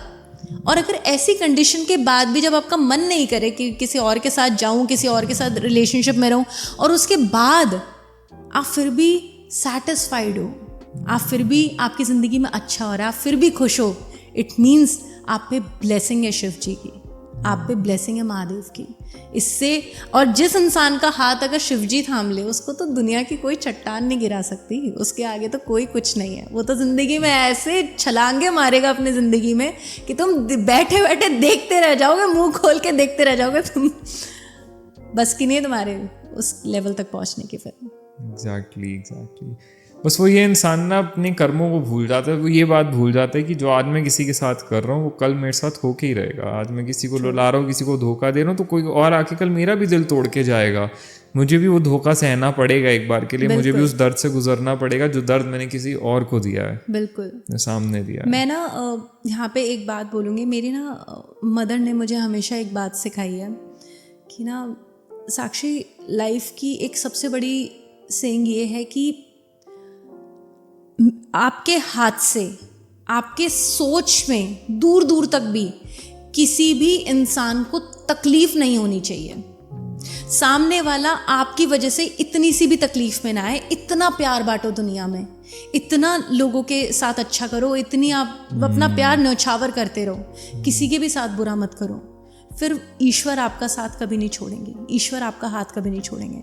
आज तक का अगर मैं अपनी बात करूं, क्योंकि मैं दूसरों को, ठीक है, मैं मोटिवेट करती हूँ, दूसरों को समझाती हूँ, लेकिन सबसे पहले बात तो मेरे ऊपर आती है ना कि मैंने अपने लिए क्या किया है। तो मैं अगर अपनी सब कुछ कैलकुलेशन करूँ तो मैं नमित अपना हर एक स्टेप, हर एक मूव बहुत ही सोच समझ के लेती हूँ, क्योंकि मेरे मन में ये चीज़ होती है यार मेरी वजह से किसी को तकलीफ नहीं होनी चाहिए, मेरी वजह से किसी का दिल नहीं दुखना चाहिए, क्योंकि मैं अपनी तरफ बैड कर्मा अट्रैक्ट नहीं करना चाहती। मैं नहीं चाहती कि कोई इंसान आके मेरी वजह से परेशान हो या मुझे कोई हाय देके जाए कि यार तूने मेरे साथ बुरा कर दिया। इसलिए मैंने आज तक कभी किसी के साथ कुछ गलत नहीं किया, चाहे सामने वाले ने मेरे साथ कुछ भी करा हो, लेकिन मैंने किसी के साथ गलत नहीं किया, ना मैं कभी करूँगी, और ना मैं अपने मन से किसी को बद्दुआ देती हूँ या कुछ बुरा बोलती हूँ। मैं किसी कुछ नहीं बोलती यार, मैं बहुत न्यूट्रल हूँ, क्योंकि मुझे पता है मेरे साथ कौन है, मेरे साथ वो बैठे हैं, इसलिए मुझे पता है मेरे साथ कभी कुछ गलत नहीं होगा। कितनी बार जिंदगी में ऐसा हुआ है कि ना बिल्कुल खड्डे में गिरने वाली कंडीशन थी, और उसी समय पे आपको महसूस होता है कि ऊपर वाला अपना हाथ दे रहा है कि आजा आजा बाहर आ जा, अभी तो ज़िंदगी बहुत बाकी है बेटा, अभी तो बहुत कुछ चल रहा है, तेरा बाप बैठा है अभी यहाँ पे, आजा चलते हैं साथ में। वो मोटिवेशन होता है ना जो ईश्वर का, वो आपको ज़िंदगी में हर एक तकलीफ़ पार करवा देता है। वो मोटिवेशन आपको ईश्वर से मिला देता है। इसलिए मैं हर किसी को ये चीज़ समझाती हूँ कि अगर आपको सच में अपने इनर सेल्फ से जुड़ना है, अगर आप सच में एक सुकून भरी ज़िंदगी जीना चाहते हो, अपने आप को ईश्वर से कनेक्ट करवाओ, अपने आप को ईश्वर से मिलाओ। जितना आप ईश्वर से मिलोगे, देखना आप बुरे कर्मा करने से बहुत ज़्यादा डरोगे। आप हमेशा अच्छा काम करोगे और हमेशा खुशियाँ बांटोगे दूसरों में। आप हमेशा, कोई गलत काम नहीं होगा आपके हाथ से, और फिर आपका साथ कभी भी शिव जी नहीं छोड़ेंगे, महादेव कभी नहीं छोड़ेंगे आपको। Very true, very true. और एक चीज़ है साक्षी, मतलब जो आजकल देखी गई है कि लोगों ने ना अपने रिलेशनशिप्स के अंदर चीटिंग को भी बहुत कॉमन बना लिया है। मतलब चीटिंग इतनी कॉमन चीज़ हो चुकी है आज के वक्त में, इतनी कॉमन।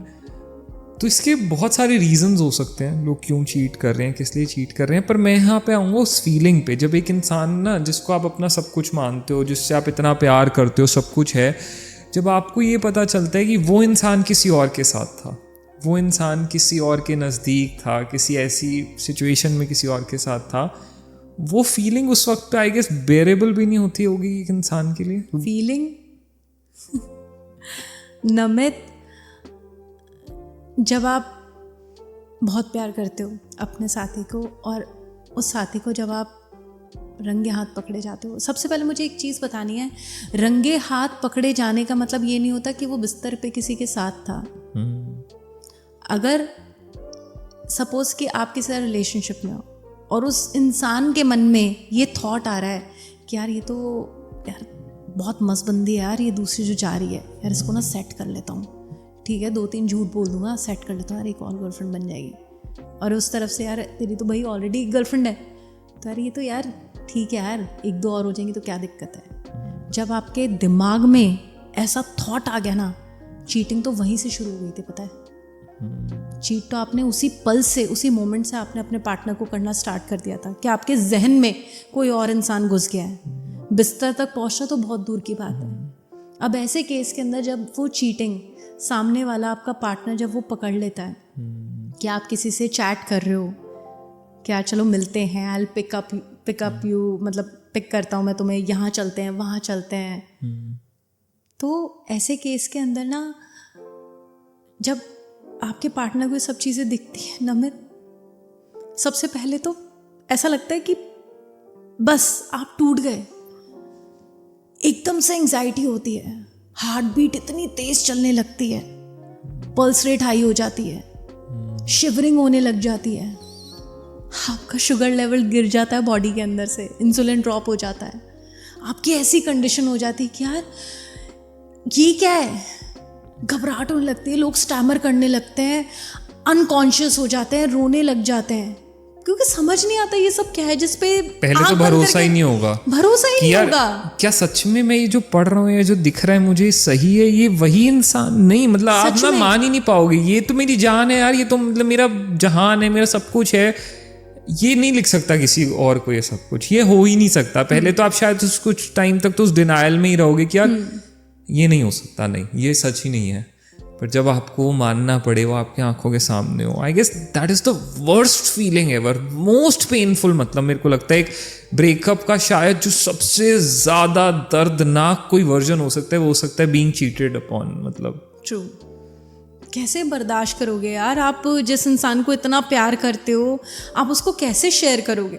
शेयर तो बहुत दूर है, मतलब मेरे को ऐसा लगता है वो थॉट ही आपको इतने वक्त तक हॉन्ट करता रहेगा कि यार जिस इंसान को मैं अपनी दुनिया मान रहा था, जिसके लिए मैं अपना सब कुछ टेक पे रख के बैठा था, सब कुछ था, मतलब जिसके लिए हु वॉज माई वर्ल्ड, वो किसी और के साथ ऐसी बातें कर रहा है। आप यार सबसे गंदी चीज बताऊं, आप विजुलाइज करने लग जाते हो।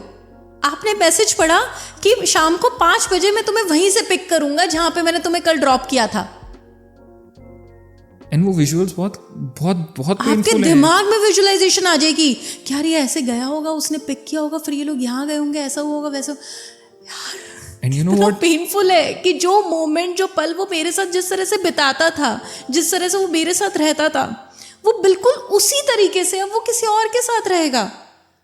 वो जिस तरह से मेरा हाथ पकड़ता था, जिस तरह से मेरी केयर करता था, जिस तरह से मेरे बालों को ऐसे कान के पीछे करता था, मेरा ध्यान रखता था, अब वो बिल्कुल सेम उसी तरीके से वो किसी और के साथ भी कर रहा होगा। आई गेस ये एक वो पल हो जाता है कि जहाँ पे ना ये विजुअल सबसे ज़्यादा पेनफुल है, नो डाउट। ये जो आपने विजुअल्स वाली बात कही, और ओवर थिंकर्स के साथ ये शायद सबसे ज़्यादा होता है। एक इंसान जो ओवर थिंक करता है ना, उसकी रातें, मतलब मैं ये कहूँगा कितनी और रातें काली हो जाएंगी, बर्बाद हो जाएंगी, जहाँ पे ना पूरी पूरी रात बैठ के ये सोच रहा होगा कि यार वो शख्स, मेरा पार्टनर ने क्या क्या किया होगा, उस इंसान का हाथ पकड़ा होगा, उसके नज़दीक गया होगा, शायद उसे हक किया होगा, मतलब। और पता है, अगर मैं अपनी बात करूँ नमित, ठीक है मैं मॉडर्न वुमन हूँ, रिलेशनशिप काउंसलर, सब कुछ है, सारी चीज़ समझ में आती है, लेकिन अगर मैं अपने रिलेशनशिप की बात करूँ, अगर मैं किसी को प्यार करती हूँ, मैं तो नहीं शेयर कर सकती यार। मेरे पार्टनर के साथ अगर कोई और लड़की बैठेगी, मुझे तो बर्दाश्त नहीं होगी वो चीज़। और शेयर क्या, मेरे को ऐसा लगता है आप सोच भी नहीं सकते, सोच भी नहीं सकती, सोच भी नहीं सकती। आग लग जाएगी इंसान को, चाहे मैं वो दोनों कितना को ही ही मॉडर्न कूट हो। दूंगी, मैं दोनों को कूट दूंगी। ऐसा नहीं कि मैं उस लड़की को मारूं, मैं तो उसको भी मारूंगी यार, नहीं बर्दाश्त होगी यार, कैसे शेयर कर ले। और नॉर्मल सी चीज़ है यार, जब मैं आपको 100% लॉयल्टी दे रही हूँ, जब दुनिया के इतने सारे लड़के छोड़ के अगर मैं सिर्फ आपके लिए लॉयल हूँ, अगर मैं आपसे बहुत ज़्यादा प्यार करती हूँ, तो मैं बदले में भी तो आपसे ये चीज़ मांगूंगी। और रिलेशनशिप के शुरुआत में अगर मैंने आपको ये चीज़ बता दिया कि मेरे लिए ये नॉन नेगोशिएबल पॉइंटर है रिलेशनशिप का, उसके बाद अगर आप वो चीज़ करते हो, तो मुझसे और क्या एक्सपेक्ट करोगे? क्या मैं इस चीज़ की आपकी आरती उतारूंगी? फिर नहीं। और पता है कुछ लोग तो ना, मतलब शायद ना इतना भी नहीं कर पाते। कुछ लोग ऐसे हो जाते हैं कि यार वो ना आपसे कुछ, अपने पार्टनर से कुछ कहते हैं उस वक्त पे, ना उसे डांटते हैं ना सुनाते हैं, वो ना बस वो इतना बड़ा सदमा होता है उनके लिए कि उनके पार्टनर ने उन पे चीट किया, कि उनका पार्टनर किसी और के साथ था। बहुत केसेस में पता चलता है कि उनका पार्टनर अपनी एक्स के साथ था, या लड़की अपने एक्स के साथ थी। वो शायद उस पेन को लेके बस चले जाते हैं वहाँ से। नमित, पता है एक चीज़ मैं बताऊंगी यहाँ पे क्या होता है, लड़कियों के साथ तो ऐसा होता है, अगर सच में अगर एक रिलेशनशिप में है, लड़कों के साथ भी होता है इनफैक्ट, जो ऑनेस्ट है ना रिलेशनशिप में, उनके साथ होता है ऐसा। क्या होता है कि जब आपका पार्टनर आपको चीट कर रहा होता है, आपको ना एक इंट्यूशन होती है, जो आपकी वो इंट्यूशन आएगी ना कि यार कुछ तो गड़बड़ है, समथिंग इज फिशी, प्लीज उस इंट्यूशन पे ट्रस्ट करो। वो इंट्यूशन 110% सही निकलने वाली है, ये मैंने पर्सनली एक्सपीरियंस किया है। जो इंट्यूशन होती है ना कि यार कुछ तो गड़बड़ है, something is fishy, it means सच में कोई चीज़ कुछ ना कुछ आगे गड़बड़ होती है। फिर ऐसे केस के अंदर ना आप अपने पार्टनर को समझाना चालू करते हो कि देख अच्छा नहीं लग रहा है, कुछ तो गड़बड़ है, प्लीज़ अगर कुछ गड़बड़ कर रहा है ना मत कर, देख प्लीज़ मत कर, प्लीज़ मत कर, पता ना चले मेरे को कभी कि ऐसा कुछ हुआ था। हाँ देख मत करियो। और सामने वाला नहीं कर रहा, नहीं कर रहा, नहीं कर रहा, उसके बाद भी वो करे जा रहा है, करे जा रहा है, करे जा रहा है। ऐसे केस के अंदर जब वो सारी चीज़ें सामने आती है ना, जब आपके सामने वो सारी चीज़ें होती है, यार मैं तो सोचती थी कि इसकी ज़िंदगी की मैं ही सब कुछ हूँ और मैं तो एकदम कचरे में पड़ी हूँ मैं तो एकदम यूं ही फालतू। तो ऐसे केस के अंदर ना फिर आप उससे लड़ते भी नहीं हो यार, इंसान एक्चुअली में शाटर हो जाता है। हाँ, आप उसको कुछ नहीं बोलते हो। अब आपको उस टाइम पे ऐसा लगता है कि यार मैं इसको अब क्या ही समझाऊं, अब इसको समझा के भी क्या ही हो जाएगा। अब शायद अब मेरे अंदर पेशेंस नहीं है कि मैं इसको अब कुछ समझा पाऊँ। जो मेरी भावनाओं को मेरी हरकतों से नहीं समझा कि यार ये मुझसे सच में दिल खोल के प्यार करती है, तो अब मेरी बातों को भी वो क्या समझेगा। तो ऐसे इंसान को मेरे हिसाब से कुछ बोले बिना भी अगर आप जाते हो तो भी ठीक है यार, आपको पता चल ही जाएगा। बट ना लोग ये नहीं समझते कि वो सामने वाले को कितना दर्द दे रहे हैं। मतलब चीटिंग तो मेरे को ऐसा लगता है, तुम नहीं खुश हो अपने पार्टनर के साथ, तुम्हें वैरायटी चाहिए, एक्सप्लोर करना है, कुछ भी करना है, जाके अपने पार्टनर को बोल दो कि नहीं रहना, मुझे ब्रेकअप चाहिए। आप ब्रेकअप करो, फिर जो करना है करो। नहीं नमित, यहाँ पे भी एक चीज़ गलत है। मुझे यहाँ पे एक चीज़ क्लियर करनी है। लोग क्या करते हैं, अगर आपको सामने वाला पर्सन चाहिए अपनी लाइफ में, दे जस्ट स्टार्ट प्रिटेंडिंग, मैं तो बहुत अच्छा इंसान हूँ, मैं तो बहुत अच्छे से रखता हूँ, I am a very genuine person. लड़के लड़कियाँ दोनों ये चीज़ करते हैं कि अगर उनको सामने वाले को पटाना है तो वो अपना एक अजीब से एक फेरी टेल टाइप की अपनी इमेज दिखाना चालू कर देते हैं। बहुत ज़्यादा गलत है। नहीं, मैं वही कह रहा हूँ कि क्योंकि वो फेरी टेल इमेज बहुत लंबे समय तक टिकती नहीं है। अगर आपको जेन्युइन एक रिलेशनशिप चाहिए और अगर आप चाहते हो कि कलेश ना हो, लॉन्ग लास्टिंग आपका रिलेशनशिप चले, आप पहले दिन से ही वो दिखाओ जो आप एक्चुअल में हो, कि भाई मैं तो ऐसा ही हूँ। हाँ, तुझे पहले दिन ही बोला था मैंने कि मैं ऐसा ही हूँ और मैं तो ऐसा ही रहूंगा। उसके बाद अगर सामने वाला ये चीज, मतलब जस्ट बी क्लियर, जैसे भी हो, प्रिटेंड मत करो किसी भी चीज को लेके। हाँ, तो साक्षी इस सब के बाद मुझे ऐसा लगता है कि यार फिर अगर तुम्हें सच में ऐसा कुछ है ना कि तुम्हें दुनिया देखनी है, अब तुम अपने पार्टनर के साथ उतना खुश नहीं फील करते, सेटिस्फाइड नहीं हो, तो यार चीट करने से बेटर है जाओ अपने पार्टनर को बोल दो मुझे तेरे साथ नहीं रहना, मुझे नहीं रहना इस रिश्ते में, मुझे नहीं कंटिन्यू करना। उसको क्लियर कर दो, मना कर दो नहीं रहना, और फिर जो करना है करो। सबसे ज़्यादा हर्टफुल वो होता है जब तुम अपने पार्टनर को दिखा रहे हो कि नहीं सब कुछ ठीक है, सब कुछ नॉर्मल है, और उसकी पीठ के पीछे तुम वो सब चीज़ें कर रहे हो। क्योंकि जब उसे इस बात का पता चलता है ना, that person breaks into a million pieces. और कुछ लोगों के ना पता है, कुछ लोग तो ऐसे होते हैं जो उस वक्त बिखरते हैं तो दिख जाते हैं कि यार ये इंसान अब टूट चुका है, वो रोएंगे, वो हर चीज़ करेंगे, वो दिखता है। कई लोग ऐसे होते हैं जो अंदर से टूट जाते हैं पर बाहर से they are looking normal, and वो और ज़्यादा वर्स्ट है। क्योंकि शायद सामने से वो इंसान ना रोए, वो मुस्कुरा दे, पर अंदर ही अंदर वो बाहर से दिखाए मैं नॉर्मल हूँ, पर अंदर से वो शैटर हो चुका होता है। और उस पेन को कैरी करना is the most toughest thing. उसका विश्वास उठ जाता है यार, उसको अब डर लगने लगता है कि यार किसी और के साथ आऊँगा वो भी कहीं ऐसा ना निकल जाए, कहीं मेरा दिल वापस ना टूट जाए। और फिर पता है ऑनेस्टली मैं एक चीज़ बताऊँ, जब आप किसी को सच में प्यार करते हो ना मैं, तो आप उतनी शिद्दत से, आप कितनी कोशिश कर लो, उतनी शिद्दत से आप किसी और को तो नहीं प्यार कर पाओगे यार। चीटिंग के बाद तो खास करके नहीं, ऐसे धोखे मिलने के बाद, विश्वास टूटने के बाद या चीट होने के बाद ना इंसान का ना हर किसी से आगे से भरोसा उठ जाता है कि यार अब वो नहीं कर पाता कि आगे पता नहीं मैं दोबारा, एग्जैक्टली जो आपने कहा कि शायद सामने वाला भी मेरे साथ ये करे, सामने वाला भी ऐसे निकले। फिर चाहे उसकी ज़िंदगी में कितनी ऑनेस्ट लोग क्यों ना आ जाएं, कितनी जेन्युइन लोग क्यों ना आए ना, वो डर बना रह जाता है। वो कहते हैं ना दूध का जला छाछ भी फूक फूक के पीता है, वो कंडीशन हो जाती है उसकी। लेकिन मुझे कई बार ऐसा भी लगता है कि ना छोड़ दो यार, क्या ज़रूरी है। आपका मन नहीं है ना, आपने एक तरफ प्यार करके देख लिया, आप मन नहीं है आपका किसी और के साथ रिलेशनशिप में जाने का, छोड़ दो, मत जाओ, इट्स ओके। ज़रूरी थोड़ी है कि आपको अपनी खुशियों के लिए कोई दूसरा इंसान ही चाहिए कि आपको कोई आके खुश रखे। यहाँ पे एक बहुत अच्छी सेइंग मैं लोगों के लिए कहूँगी कि ना, stop depending on others for your own happiness, just be responsible for your own self happiness. आप किसी पे क्यों डिपेंडेंट हो रहे हो कि यार ये इंसान आके भी मुझे खुश करेगा, या कोई और मेरी लाइफ में आएगा आदमी तो वो मुझे खुश करेगा। नहीं, आप अपने आप से सेल्फ सफिशिएंट हो जाओ ना, आप अपने आप से प्यार करो, आप खुद को खुश रखो। इनफैक्ट आपका मन नहीं करेगा किसी और के साथ जाने का, आप अपने आप में इतने खुश होगे, इतने ज़्यादा सेटिस्फाइड होगे। और फिर ऊपर वाला है तो से आपका हाथ थामने को, आपके मन से ही शायद वो चीज़ें निकाल दे। बस इसलिए शायद कहते हैं कि प्यार अगर आपको बहुत खुशियाँ देता है ना, तो कभी कभी प्यार बहुत दर्द भी देता है। और प्यार वाला जो दर्द होता है ना, वो बहुत मुश्किल है सहना। एक बार के लिए पता है फाइनेंशियली कोई प्रॉब्लम आती है ना, इंसान कोप अप कर लेता है। एक बार के लिए अपने प्रोफेशन में कोई प्रॉब्लम आती है, इंसान कोप अप कर लेता है। सोसाइटी को लेके कोई प्रॉब्लम आती है, इंसान कोप अप कर लेता है। हेल्थ प्रॉब्लम्स भी कोप अप कर लेता है। पर वो जो दिल कई बार प्यार में टूट जाता है, दुख जाता है ना, उससे कोप अप करना बहुत मुश्किल है। मैं पता है एक बात बताऊँ, अगर आप सच में किसी से अटैच होते हो ना नमित, और फिर आपका अगर ब्रेकअप हो चुका होता है ना, ठीक है अभी तो आप एंजॉय कर रहे हो, अपने मज़े कर रहे हो, दूसरे पार्टनर्स पटा रहे हो, इधर उधर मुंह मार रहे हो, सब चीज़ें सब समझ में आती, ठीक है, इट्स ओके। आगे आने वाले कुछ सालों बाद आपको उसी इंसान की याद आएगी। हाँ, डेफिनेटली आएगी। आपको उस इंसान की सच में याद, आप ठीक है, आप उसको जाके नहीं बोलोगे कभी भी कि यार मेरे को तेरी याद आ रही है। आपको अपने आप उसकी याद आएगी, यार एक लड़की थी यार, बहुत प्यार करती थी मेरे से यार, वो बहुत अच्छी थी यार, मेरे को एकदम कहते ना सर माथे पे बिठा के रखती थी, मेरी सारी बातें मानती थी, मुझसे बहुत प्यार करती थी। मैं कहता था कि सुन मेरे लिए ये कर दे तो वो कर देती थी, मैं कहता था यहाँ बैठ जा तो वहाँ बैठ जाती थी, मतलब मेरे को दिल खोल के चाहती थी वो।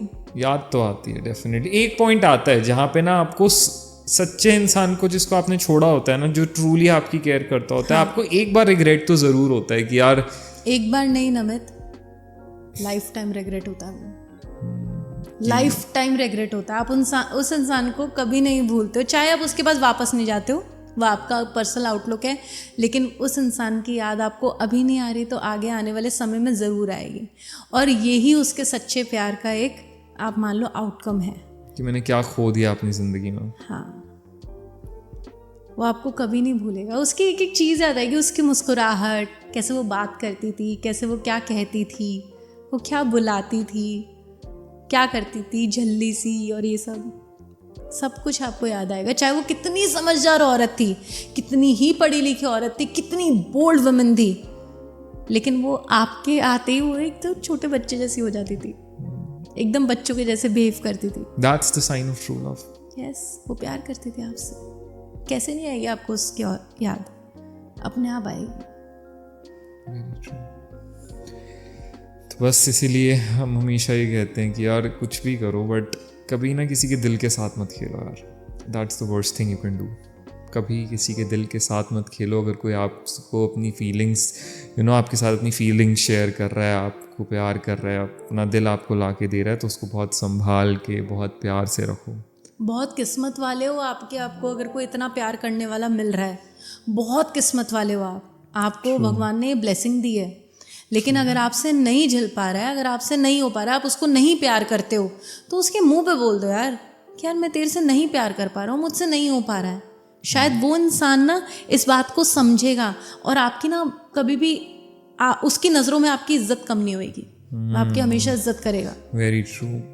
लेकिन अगर आपने उसको भरोसे में रखा, उसको पागल बनाते रहे, उसके बाद अगर आप उसको चीट करते हो, तो यार तकलीफ तो होएगी। और बहुत होती है, थोड़ी नहीं बहुत तकलीफ होती है। इसलिए यार कभी भी कुछ भी करो, बट किसी के दिल से मत खेलो। दिल से मत खेलो प्लीज गाइस, कुछ भी करो बट क्योंकि जो सच में आपसे सच में प्यार करता होगा ना नमित, उसको ना आपके पैसों से फर्क पड़ेगा, ना आपके लुक से फर्क पड़ेगा, ना आपके स्टेटस से फर्क पड़ेगा। फिर चाहे आप एक्टर हो, पॉलिटिशियन हो, या कोई रिनाउंड पर्सनालिटी हो, उसको किसी चीज़ से फ़र्क नहीं पड़ेगा। चाहे आप कितने ही पैसे वाले हो, उसको फ़र्क नहीं पड़ेगा। उसको ये सब कुछ नहीं चाहिए, कुछ भी नहीं चाहिए उसको सिर्फ आपसे प्यार था। आपके साथ जब वो समय बिताती थी तो उसको सुकून महसूस होता था। आप मैटर करते थे, आपके इर्द गिर्द उसकी पूरी दुनिया घूमती थी, उसकी पूरी दुनिया ही आप थे कि तुमको बस मैं तुम्हारा हाथ पकड़ के ना बस यूँ बैठी रही, तुम ना मेरे से दूर मत बैठा करो, मेरे पास बैठा करो एकदम चिपक के। मुझे अच्छा लगता है तुम्हें ऐसे पकड़ के ऐसे बैठना, मुझे अच्छा लगता है तुम्हें अपने हाथ से खाना खिलाना, मुझे अच्छा लगता है तुमसे बात करना, तुम्हारे ऐसे बाल छेड़ना, तुम्हारे बाल बनाना, तुम्हारे शर्ट के बटन बंद करना, मुझे अच्छा लगता है तुम्हें छेड़ना बार बार, मुझे अच्छा लगता है तुम्हें ऐसे ऐसे ऐसे बार बार टच करना। यही है प्यार। आई गेस यही है हैप्पीनेस। प्यार भी नहीं, मैं कहूँगी छोटे छोटे मोमेंट्स में होती है जीवन की सबसे बड़ी खुशियाँ। इन छोटे छोटे हम खुशियाँ ढूंढते हैं पता नहीं कितनी बड़ी बड़ी गैजेट्स में, चीज़ों में, एसेट्स में, बट ट्रू हैप्पीनेस ना इंसान की इन्हीं छोटी छोटी चीज़ों में, इन्हीं छोटे छोटे जेस्चर्स में होती हैं। एंड अगर मैं अपनी बात करूँ ना तो मेरी एक हैबिट है, जब मैं किसी से प्यार करती हूँ तो अटैच होती हूँ तो मेरी ना आदत है मैं हर चीज़ पूछना चालू कर देती हूँ। सुनो मैं कर लूँ, सुनो मैं खा लूँ, सुनो मैं जाऊँ, सुनो उसने मेरी आदत है हर चीज़ बताने की। सुनो ऐसा ऐसा फ़ोन आया था, ऐसा ऐसा हुआ, ऐसा ऐसा हुआ, ऐसा बताओ मैं क्या करूँ, सुनो ऐसा हुआ, ऐसा ऐसा। मेरी आदत है हर चीज़ पूछने की, बताने की। तो when a girl seriously loves you, she used to share each and everything with you.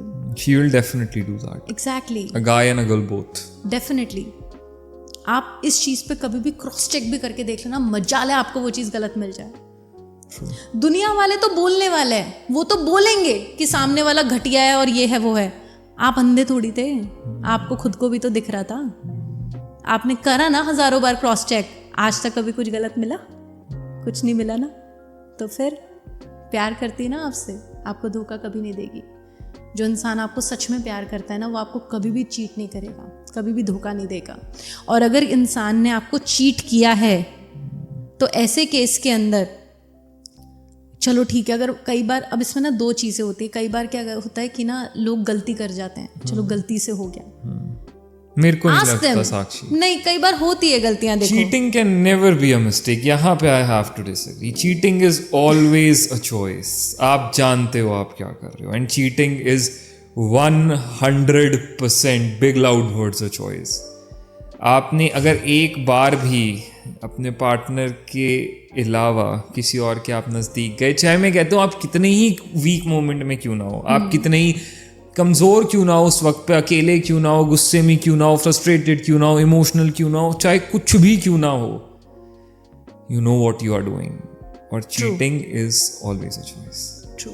एक बार, 2 बार, 100 बार, इज ऑलवेज अ चॉइस। तो लोग जब कई बार आके कहते हैं ना कि यार आई एम सो सॉरी, मुझसे गलती से हो गया, नहीं यार वो गलती नहीं, वो चॉइस थी। तुम्हारे दिमाग में उस वक्त ये बात आई थी कि मैं ये करने वाला हूँ या करने वाली हूँ, and I have a partner, I have a girlfriend, I have a wife, I have a boyfriend, I have a husband sitting back showing trust on me, और मैं उस सब को पीछे छोड़ के किसी और के नज़दीक जा रहा हूँ, चाहे इतना सही, चाहे एक किस के लिए सही, किसी भी चीज़ के लिए सही। दैट इज चीटिंग नॉर्मल से, and that is a choice. एक चीज़ सोचो तुम, सपोज कि आपका पार्टनर आपको बोलता है कि यार मैं ना अभी ऑफिस में बहुत सारा काम है यार, मैं ना बाद में बात करता हूँ, हम फुली ऑक्यूपाइड, या बहुत इंपॉर्टेंट है, एक प्रोजेक्ट जाना है, या एम्प्लॉयज़ की सैलरी रिलीज़ करनी है, आज मेरा सैलरी डे है, हाईली ऑक्यूपाइड। आपने तो मन में ये चीज़ मानी कि यार बेचारा काम कर रहा है, उसको काम करने देते, तो परेशान नहीं करती। एक्चुअली वो किसी और लड़की के साथ होता है अपने ऑफिस के केबिन में, and they were making out of something, anything. सोच के देखो कि यार भरोसा तोड़ा ना आपने। मैं वही कह रहा हूँ, आई एग्जैक्टली व्हाट आई सेड कि यार अगर आपका पार्टनर आप पे भरोसा कर रहा है और आप थोड़ा सा भी उसको वायलेट कर रहे हो ना, थोड़ा सा भी अपनी उस बाउंड्री से बाहर जा रहे हो, clearly cheating and a choice which you made. True. You knew what you were doing and you made this choice. That is exactly you deliberately cheated on that person. That was an intent. True. It can never be once a unintentional. cheater is always a cheater. आप उस इंसान को माफ करके भी देख लो, वो कुछ टाइम बाद आपको दोबारा चीट करेगा, 100% कंफर्म, क्योंकि उसको चस्का है। उस इंसान को औरतों का और आदमियों का चस्का है, तो वो मुंह मारेगा ही मारेगा। आप उसको कितनी बार रोक लोगे कि यार मुंह मत मार, मुंह मत मार, कितनी बार रुक जाएगा वो? 1 बार 2 बार। और लोग उसकी जात है ना मुंह मारने की, इसलिए वो मुंह मारेगा, इसलिए वो करेगा ही करेगा। और लोग अक्सर ये बात बोलते हैं चीटिंग के बाद ना कि यार I am so sorry, it was just one time, गलती से हो गया, जिंदगी में कभी नहीं होगा। नहीं यार, वो तुम्हारी उस वक्त पे चॉइस थी। और अगर एक बार तुम्हारे एथिक्स तुम्हें अलाउ कर सकते हैं ना, इट्स ऑल अबाउट एथिक्स। अगर एक बार तुम्हारे एथिक्स तुम्हें अलाउ कर सकते हैं कि okay fine, make out with someone else despite you have a wife और अ गर्लफ्रेंड और अ हस्बैंड और अ बॉयफ्रेंड, अगर एक बार तुम्हारे एथिक्स ने अलाउ कर दिया, वो कभी भी कर देंगे। और ethics and your morals are not that strong कि वो तुम्हें रोक के रखें दैट नहीं I have to stick to one person. अगर वो एक बार अलाउ कर सकते हैं, वो कितनी बार अलाउ कर सकते हैं। मैं अगर अपनी बात करूँ, मैं ऐसे ही सिचुएशन के अंदर अगर मैं बात करूँ, जब मैं किसी के साथ रिलेशनशिप में होती हूँ, I literally trust that person. उसने अगर मुझे बोल दिया ना कि साक्षी दिन के 2 बजे रात हो रही है, मैं मान लूँगी कि हाँ भाई हाँ रात हो रही है। उसने मुझे बोला कि ये कुत्ता नहीं शेर है, हाँ भाई शेर है, इसने बोला। मेरे लिए वो जो बोले वो जहान है, वो जहाँ है वो सही है। अगर उसने बोला कि साक्षी मैं इस टाइम पे घर पे बैठा हूँ, तो मैं मान लूंगी कि हाँ भाई वो घर पे बैठा है। मैं उसकी कभी आर्ग्यू नहीं करूंगी, मैं उसको कभी परेशान नहीं करूंगी, मैं उसके साथ जैसा वो बोले बस वो सही है। अगर उसने मुझे बोला साक्षी मैं तुमसे 5 घंटे बात नहीं कर सकता, तो मैं उसको 5 घंटे कोई कॉल मैसेज नहीं करूंगी, मैं उसको बोलूंगी हाँ ठीक है। मैं उससे लड़ूंगी भी नहीं। 5 घंटे बाद उसका कॉल आएगा तो मैं उससे बात करूंगी, हाँ बताओ तुमने मना किया था 5 घंटे तुम बात नहीं कर पाओगे, बिजी थे। अच्छा तुम बिजी थे, काम कर रहे थे, अच्छा ठीक है कोई बात नहीं। मैं उस पर आंख बंद करके भरोसा करती हूँ, आंख बंद करके, क्योंकि ये मेरा नेचर है, क्योंकि मैं अपने कर्म खराब नहीं करती। मुझे एक इंसान मिला है और मेरा कर्म क्या है कि मैं उसको बहुत अच्छे से रखूं, मैं अपनी उसको पॉजिटिव वाइब्स दूं उस रिलेशनशिप को, और मैं अपने दिमाग में कुछ भी कचरा नहीं लेके आऊं, और मैं उसको बहुत ज़्यादा डिवोटेड होके प्यार करूं। इसलिए वो जो मुझे बोल दे मेरे लिए तो बस वो ही पत्थर की लकीर। इसने बोल दिया ना ये इंसान खराब है, तो इसका मतलब वो इंसान खराब है। इसने बोला ये इंसान अच्छा है, तो वो इंसान अच्छा है। जो वो बोले वो बिल्कुल सही। लेकिन उसके बाद अगर मैंने उसको चीट करते हुए पकड़ लिया, तो फिर ऐसे केस के अंदर मैं उस पर पैनी नजर रखती हूँ। फिर ले मेरा रूप वो नहीं, मैं उस पर इतना भयंकर क्रॉस चेक मारती हूँ, इतना भयंकर क्रॉस चेक मारती हूँ कि उसके साथ पूछते भी नहीं सोच सकती कि एक औरत इतना दिमाग लगा भी सकती है क्या। और एक्चुअली में मेरे को ऐसा लगता है जब कोई बहुत ही शक्की इंसान होता है ना, कोई बहुत ही डबल क्रॉस हर चीज़ चेक करता है, हर चीज़ डबल चेक करेगा, हर चीज़ किसी की आदत होती है क्रॉस चेक करने की, बार बार पूछने की, ये करने मैं की। करती हूँ। जब मैं एक बार जब चीट करते हुए अपने पार्टनर को, मैं अगर सपोज मैंने पकड़ लिया उसको, उसके बाद तो मैं भयंकर क्रॉस चेक करती हूँ। उसके बाद तो मैं उसका जीना हराम कर देती हूँ। तब तो मैं एक एक चीज़ पता करती हूँ कि भाई क्या है, प्रूफ दो और सारी चीज़ें, क्योंकि मुझे पता है ना इसने मुझे एक बार धोखा दिया ना, आई एम 110% कन्फर्म ये मुझे दोबारा धोखा देगा। लेकिन मैं उसके दोबारा धोखा लेने के लिए लंबे समय तक का इंतजार थोड़ी करूंगी, क्योंकि मुझे पता है वो आदत अनुसार ज़्यादा 15 दिन, 20 दिन, 1 महीना, 2 महीने में जाके वो दोबारा मुंह मारेगा ही मारेगा। इसीलिए फिर मेरे को लगता है ना वो दूसरा चांस देना ही क्यों, मेरे को नहीं लगता वो वैलिड एक वो है। वो आपका, मुझे लगता है एक पर्सनल चॉइस होती है। कई बार ना आप प्यार में इतने कमजोर हो गए होते हो, हाँ, इतना प्यार करते हो सामने वाले को कि आपका मन कहता है कि यार मेरा ही तो यार, चल कोई बात। बस यही है, यही एक इकलौता रीजन ये है कि लोग चीटिंग के बाद भी किसी को दूसरा चांस दे देते हैं। वो इतना ही है कि यार वो प्यार इतना ज्यादा है ना उसके लिए, वो कि आप इमेजिन नहीं कर सकते। इसने चाहे चीट किया तो किया, पर मैं इसके बिना अपनी जिंदगी नहीं सोच सकती। कोई बात नहीं, कर लिया। मेरे लिए तो ना, मैं चीटिंग बर्दाश्त ही नहीं होती है। मैं चीटिंग टॉलरेट नहीं कर सकती। मेरे लिए नॉन नेगोशिएबल पॉइंटर है ये रिलेशनशिप का। क्योंकि जब मैं किसी के साथ, एक तो पहली बात है कि मैं बहुत ही रेयर किसी के साथ कोई बॉन्ड अपना क्रिएट करती हूँ, चाहे वो नॉर्मल फ्रेंड हो या कोई भी हो। मतलब मेरे से इतनी जल्दी मैं किसी के क्लोज नहीं आती हूँ, और अगर मैं किसी के साथ क्लोज हूँ तो इट मीन्स मैं बहुत ज़्यादा गिवर हूँ, मैं 100% डिवोटेड हूँ। लेकिन उसके बाद अगर सामने वाले को उस चीज़ की कदर नहीं है, अगर सामने वाला फिर मुझे फॉर ग्रांटेड लेता है, मेरे को चीट करता है, तो ऐसे केस के अंदर फिर तो भाई फिर मेरे लिए वो नॉन नेगोशिएबल पॉइंटर है। मैं तो नहीं रह सकती फिर। होना भी ऐसा ही चाहिए, होना भी ऐसे ही चाहिए, नो डाउट ऐसा ही होना चाहिए। मैं नहीं रह पाऊंगी। मतलब आप खुद ये चीज़ सोचो कि यार आपको ऑलरेडी एक परफेक्ट पर्सन मिला हुआ है। क्योंकि मैं अपने आप से बहुत प्यार करती हूँ, मुझे पता है मैं एक रिलेशनशिप के अंदर एकदम परफेक्ट पर्सन हूँ। मैं जानती हूँ अगर मैं, ठीक है आप हो सकता है आप इस चीज़ को ये कहें कि मैं अपने आप को फ्लॉन्ट कर रही हूँ, लेकिन ऑनेस्टली जितना एज अ रिलेशनशिप एडवाइज़र मैं अपने आप को जानती हूँ, तो मैं तो एकदम आइडियल परफेक्ट पार्टनर हूँ। और शायद फिर सामने वाले को लगता है मैं डिजर्व भी सेम ही करता हूँ, और वो सही है, उसमें कुछ गलत नहीं है। तो मुझे अगर पार्टनर चाहिए तो मुझे भी तो वैसा ही चाहिए ना यार। जब आप मेरे से सारी चीज़ें तो एक्सपेक्ट कर रहे हो कि तुम साक्षी कहीं नहीं जाओगी, किसी और आदमी से बात नहीं करोगी, किसी और को डेट नहीं करोगी, तुम मुंह नहीं मारोगी, इससे नहीं मिलोगी, उससे नहीं मिलोगी। तुमने तो मेरे ऊपर 50,000 चीज़ें वो कर दी है, कहाँ हो, किसके साथ हो, वीडियो कॉल करो, दिखाओ इधर उधर, ये वो किससे बात कर रहे हो, फलाना सब चीज़ें, तुम्हारा फ़ोन दिखाओ, तुम्हारी कॉल हिस्ट्री दिखाओ, मैसेजेस दिखाओ। तुमने सारी की सारी चीज़ें तो मेरे ऊपर अप्लाई कर दी, और खुद क्या कर रहे हो? मैं क्यों टॉलरेट करूँ ये सारी चीजें?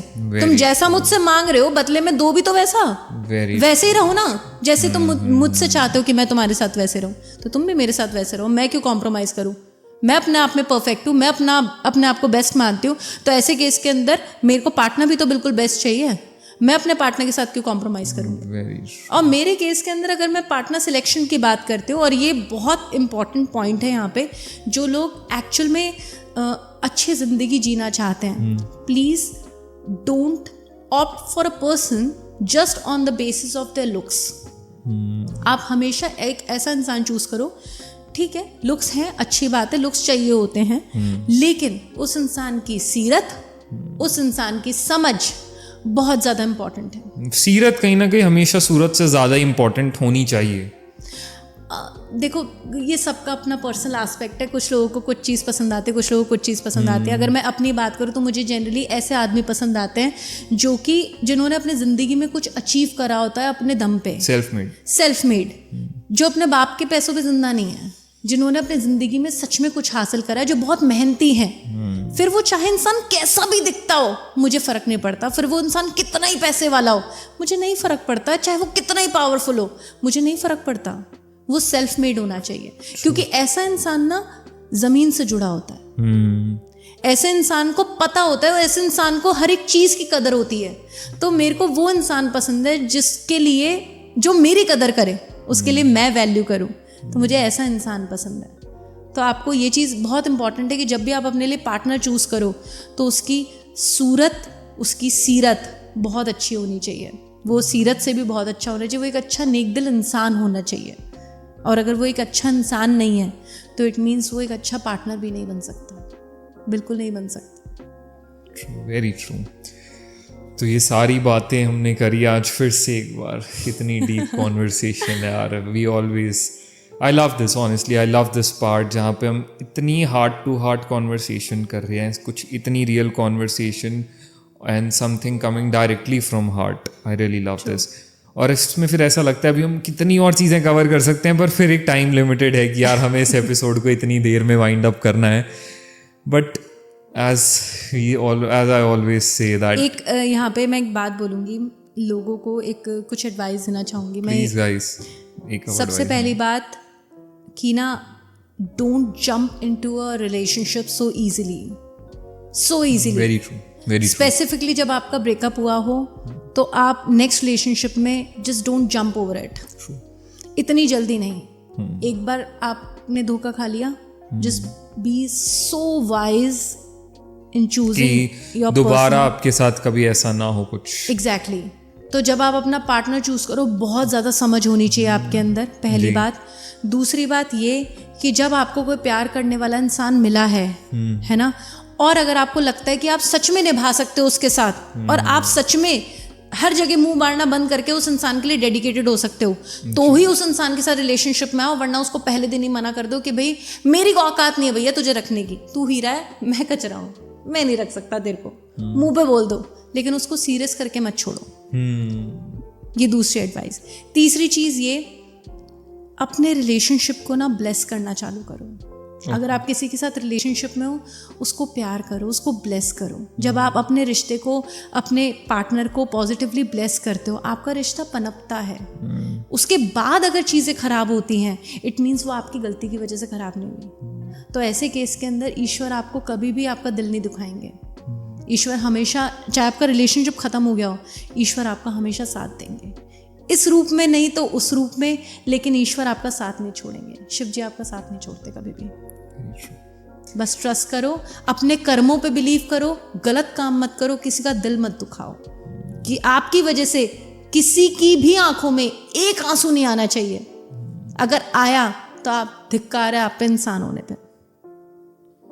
Very wise advice, I would say very wise. Thank you Sakshi, thank you so much एक और इतने अमेजिंग एपिसोड के लिए, एक और इतनी अमेजिंग कॉन्वर्सेशन के लिए। मैं ये कहूँगा जो कॉन्वर्सेशन हमारी होती है हर बार, thank you so much for that. Hopefully लोगों को बहुत कुछ समझ में आया होगा इस सब से, लोगों ने बहुत सारी चीज़ें सीखी होंगी और बहुत सारी चीज़ों से रिलेट किया होगा, अपनी फीलिंग्स और अपने इमोशंस को कहीं ना कहीं सुन के बहुत रिलेटेबल लगा होगा लोगों को. I really hope this. Thank you so much for coming to the Namit show. Hopefully जल्दी दोबारा एक बार फिर बैठेंगे और बात करेंगे ऐसे ही कुछ इमोशंस और फीलिंग्स के बारे में. बट तब तक thank you so much for coming. Thank you so much for your time. शायद ऐसे बहुत सारे लोग होंगे जिन्होंने हमारा पॉडकास्ट देख के अपने रिश्ते को सच में बचाया होगा. ट्रू. ऐसे बहुत सारे लोग होंगे जिनका रिश्ता सच में बचा होगा ट्रू. टूटने से. ऐसे बहुत सारे दिल होंगे जो जुड़े होंगे, टूटे नहीं होंगे. Very true. तो I think you are literally doing a good thing for the society. Thank you. And thank you so much for this. Thank you so much. Thank you.